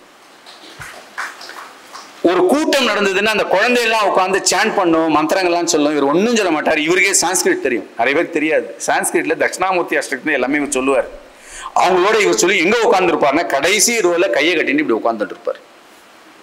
என்ன, தன்னை யாருமே காமிச்சிக்கல. ஒரு மனிதனா வராரு. அந்த மனிதனா சார் மகான்கள் நம்ம சம்பிரதாயத்துல இறப்பில்லை அது இல்லை, ஆனா அப்படியே அகைன்ஸ்ட் அவர். என்னென்ன, இந்த கே இறந்து போயிட்டா நாளைக்கு இறந்துடுவார், இன்னும் 10 இயர்ஸ்ல இறந்து போயிடுவார். இந்த ஃபவுண்டேஷன்லாம் என்ன பண்ணுவீங்க நீங்களாம் கேட்கிறாரு. புக் எடுத்து படிக்க சொல்லிடுவீங்களா? என்ன, இந்த கே சொன்னது முழுக்க அங்க இருந்து வந்தது தானே. அப்ப என்னென்ன இந்த உபதேசங்கள்ல என்ன அப்படின்னு கேட்கும்போது, sir all this gold mine, இந்த உபதேசம் என்னது, தங்க சுரங்கம், நீங்க என்ன பண்ணணும் எல்லாருக்கும் சொல்லுங்க அப்படிங்கிற. எப்படி சொன்னாருன்னு அது வந்து பிரபங்கண்டா மாதிரி சொல்லாதீங்க, இப்படி அவர் சொல்லியிருக்காருன்னு சொல்லுங்க. யாரையும் என்ன பண்ண அத்தாரிட்டியா நீங்க யாரும் மாறாதீங்க, அத்தாரிட்டி எல்லாம் வேண்டாம், அவள்கிட்ட சொல்லுங்க. எப்படி சொல்லுங்க, இந்த மனசு இப்படிதான், இது இப்படிதான் பண்ணும், இந்த மைண்ட் இப்படி கான்ஃபிளிக்ட், இது எனார்மஸ் ட்ரூத், இப்படி அதை மட்டும் பேசுங்க. இந்த புக்கில் இருக்க எல்லாம் சொல்லுங்க. என்ன, இது நான் சொல்லலை அப்படின்னு. அவர் அவருடைய இறக்க போற தருவாயில் அவர்கிட்ட போய் கேட்கறாங்க, என்ன உங்க உபதேசம், லாஸ்ட் உபதேசம் என்ன பண்ணுங்க, நீங்க ஏதாவது ஒன்று சொல்லுங்க அப்படின்னாரு. இத்தனை வருஷம் 70 வருஷமா பேசியிருக்காரு சார் அவர். மெட்ராஸ் டாக், லாஸ்ட் டாக், அவருடைய வேர்ட்ஸ் எல்லாம் நீங்க போய் பாருங்க. Last talk JK sir, that origin is a nameless அப்படிம்பார். ஆரிஜினை பேசுறாரு. சோர்ஸ் ஆஃப் ஆரிஜின், எல்லாத்துக்கும் மூலம் ஒன்று இருக்கும் இல்லையா, எல்லாத்துக்கும் அடிப்படை ஒன்று இருக்கு இல்லையா சார், தட் இஸ் நேம்லெஸ். அந்த ஆரிஜின் என்னங்க அப்படிங்கிறார். எல்லாம் லவ்வும் கம்பேஷனோட இருங்கோ அப்படிங்கிறார். அந்த லவ்வும் கம்பேஷன் எப்படி இருக்கும், அந்த ஸ்மரிங்கோ அப்படிங்கிறார். இந்த 70 வருஷமா இந்த கே பேசினது எல்லாம் யாருமே புரிஞ்சுக்கலன்னு வருத்தப்படுறார். கடை விரித்தேன் கொள்வார் இல்லைன்னு வள்ளலார் சொன்னது இருக்கே, அதே போல ஜேகே அந்த ஓஹாயில கடைசி ஸ்டெப், கடைசி அங்க போற எங்க சென்னையில அவருடைய எப்படின்னா 1986ல அவர் லாஸ்ட் சென்னைக்கு வந்து அடையார் அப்படியே பீச்ல எந்த இடத்துல தன்னை முதல்ல லீட் பீட்டர் கண்டுபிடிச்சாரோ அந்த இடத்துக்கு பீச்ல போறார். அந்த அழகான அந்த பீச் காத்து அவர் அடிக்கிறது, ஒரு முடியெல்லாம் ஒரு ரொம்ப ஃபேமஸ் முகம் ஒன்று இருக்கும், அப்படியே அந்த முடியெல்லாம் பறக்கும், அப்படியே பார்க்கிறார். எல்லாரும் ஓஹாயில போறார். கேன்சர் வந்துட்டு அவரே சொல்லியிருக்கார். மெட்ராஸ்ல ஆச்சரியமா ஒரு விஷயம் சொல்லுவார் சார் அவர், என்னைக்கு நான் பேச்சை நிறுத்துறனோ அதோட சரீரம் விழுந்துடும். 1986ல திஸ் இஸ் லாஸ்ட் டாக் அப்படிம்பார். இதான் என்னுடைய லாஸ்ட் டாக், இதோட அவ்வளவுதான். அதுக்கப்புறம் பேசவே இல்லை அவர். அதுக்கப்புறம் ஹார்ட்லி 24 days என்னமோதான் போறார். கேன்சர் கண்டுபிடிச்சிடுறா. மகான்களுக்கெல்லாம் அது என்னவோ கேன்சர் வந்து சர்வ சகஜம் போல இருக்குது வருது. கேன்சர் வந்த உடனேயே அவர்கிட்ட போய் கேட்குறாங்க, இந்த சிலிண்டர் ஒரு 100 சிலிண்டர்ல இருந்து ஒரு பவர் ஒன்று வந்துட்டு இருந்தது, அதை யாருமே சரியா புரிஞ்சுக்கல. அப்படி எவ்வளவு உபதேசம் வந்தது, அது யாரு எத்தனை பேர் வாங்கிட்டாங்க என்னன்னு புரிஞ்சுக்கல. ஏன்னா அத்தனை முக்கியம் வந்தது. அப்படி ஒரே ஒரு விஷயம் மட்டும் புரிஞ்சுக்க, 1986 பிப்ரவரி மாசம் வந்து அவர் சரீரத்தை விடுறார். அதுக்கு முன்னாடி அவருடைய உச்சகட்டமான கம்பேஷன், ஒரு இது மாதிரி ஒரு எப்பவுமே கான்வர்சேஷன் நடக்கும், டிஸ்கஷன் நடக்கும், ஒரு 50 பேர் உட்காந்து டிஸ்கஷன். பயம் பத்தி தான் ஒரு அதிகமான பேச்சுகள் இருக்கும். ஃபியர் எல்லாருக்குள்ள இருக்கு, அந்த ஃபியர் இருக்கு. டெத் ஃபியர் இருக்கு, பரீட்சை ஃபியர் இருக்கு, நாளைக்கு தோற்றுருமோன்ற ஃபியர் இருக்கு, நாளைக்கு ஏதாவது நமக்கு ஆகுமோன்ற கான்ஸ்டன்ட் ஃபியர். கொஞ்சம் உங்களை கவனிச்சு பாருங்க சார், அது எல்லாம் இருக்கு. ஒருத்தன் போய் கேட்பாரு, அந்த டிஸ்கஷன் 1.5 மணி நேரம் நடக்கும், 1 மணி நேரம் நடக்கும். எல்லாம் எதுவோ பேசிட்டு இருப்போம் உட்காந்து. இவரும் பேசுவார், அவரும் பேசுவார், அவங்க ரொம்ப நேரம் பேசுவா.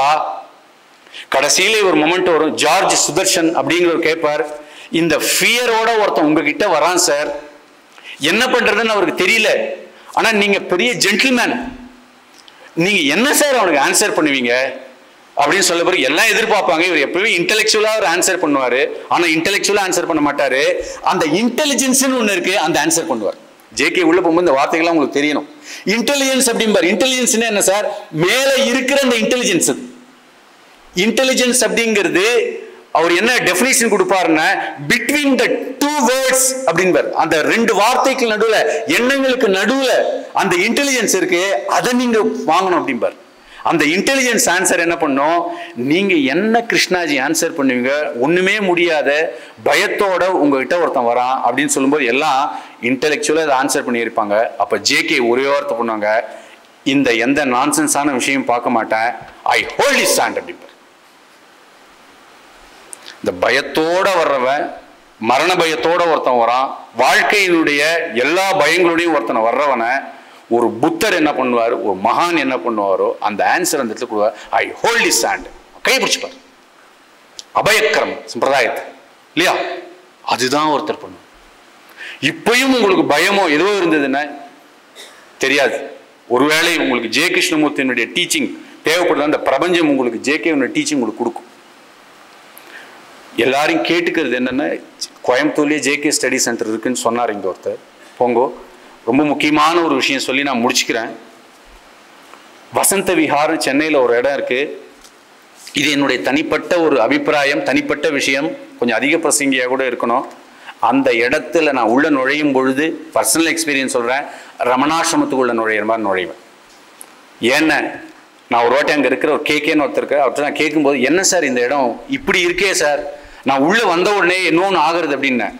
பொதுவாக உன்னுடைய இல்யூஷன் அது இது ஏகப்பட்ட பதில் சொல்லலாம், ஆனால் இல்லை தவிர்க்க முடியல. அந்த இடத்துல ஜேகே உட்காந்த பாறை இருக்கு. அந்த இடத்துல அந்த பாறையில் நின்று நம்மளுடைய ஒட்டுமொத்தமான விஷயங்களும் அவர் என்கொயரி பண்ணியிருக்கார். அந்த என்கொயரி பண்ண எங்கிருந்து என்கொயரி பண்ணியிருக்காருன்னா, அப்பேற்பட்ட அன்னோன், அப்பேற்பட்ட இடத்துல இருந்து அவர் பேசின பேச்சுக்கள் அந்த காற்றுல இருக்கு. அவரே சொல்லியிருக்கார், இந்த ஸ்டடி சென்டர் இருக்கக்கூடிய ராஜ்காட்டா இருக்கட்டும், சென்னையில் அடையாறுல இருக்கிற கிருஷ்ணமூர்த்தி ஃபவுண்டேஷன் இந்த இடமா இருக்கட்டும், சிலைகள் எல்லாம் ஒண்ணு இருக்காது. புஸ்தகம், ஒரு லைப்ரரி இருக்கும், ஒரு பெரிய லான் இருக்கும், பாறை இருக்கும் அந்த இடத்துல. அப்படி ஒரு சைலன்ஸ் இருக்குங்க. அவர் சொல்லியிருக்கார், sir this like a sacred place அப்படின்னு சொல்லியிருக்கார். புனிதமான இடம். அதுக்கு மேல நீங்க ஒன்றும் கேட்காதீங்க. அதுக்கு மேல ஏதாவது ஆகுமா, உங்களுக்கு உங்களை மாத்துமா, அந்த அந்த இதுக்கெல்லாம் போகாதீங்க. அப்புறம் அவருக்கு எதிராக நம்ம பேசுற மாதிரி ஆயிடும். வாழ்க்கையில ஒரு முறையாவது அந்த இடத்துக்கு போய் அமைதியா உட்கார்ந்துட்டு வாங்கோ, அங்க இருக்கிற புஸ்தகங்களை பெரட்டுங்கோ, ஜேகேவுடைய டீச்சிங்ஸ் உங்களுக்கு புரியணும்னு ஒரு விளைவு மட்டும் வச்சுங்கோ. அது ஜேகேங்கிற தனி மனிதர் தன்னுடைய மனதிலிருந்து கொடுக்கப்பட்டதல்ல, அந்த ட்ரூத் கொடுத்துருக்கு அப்படின்னு சொல்லி இந்த நான் உரையை பூர்த்தி பண்ணிக்கிறேன்.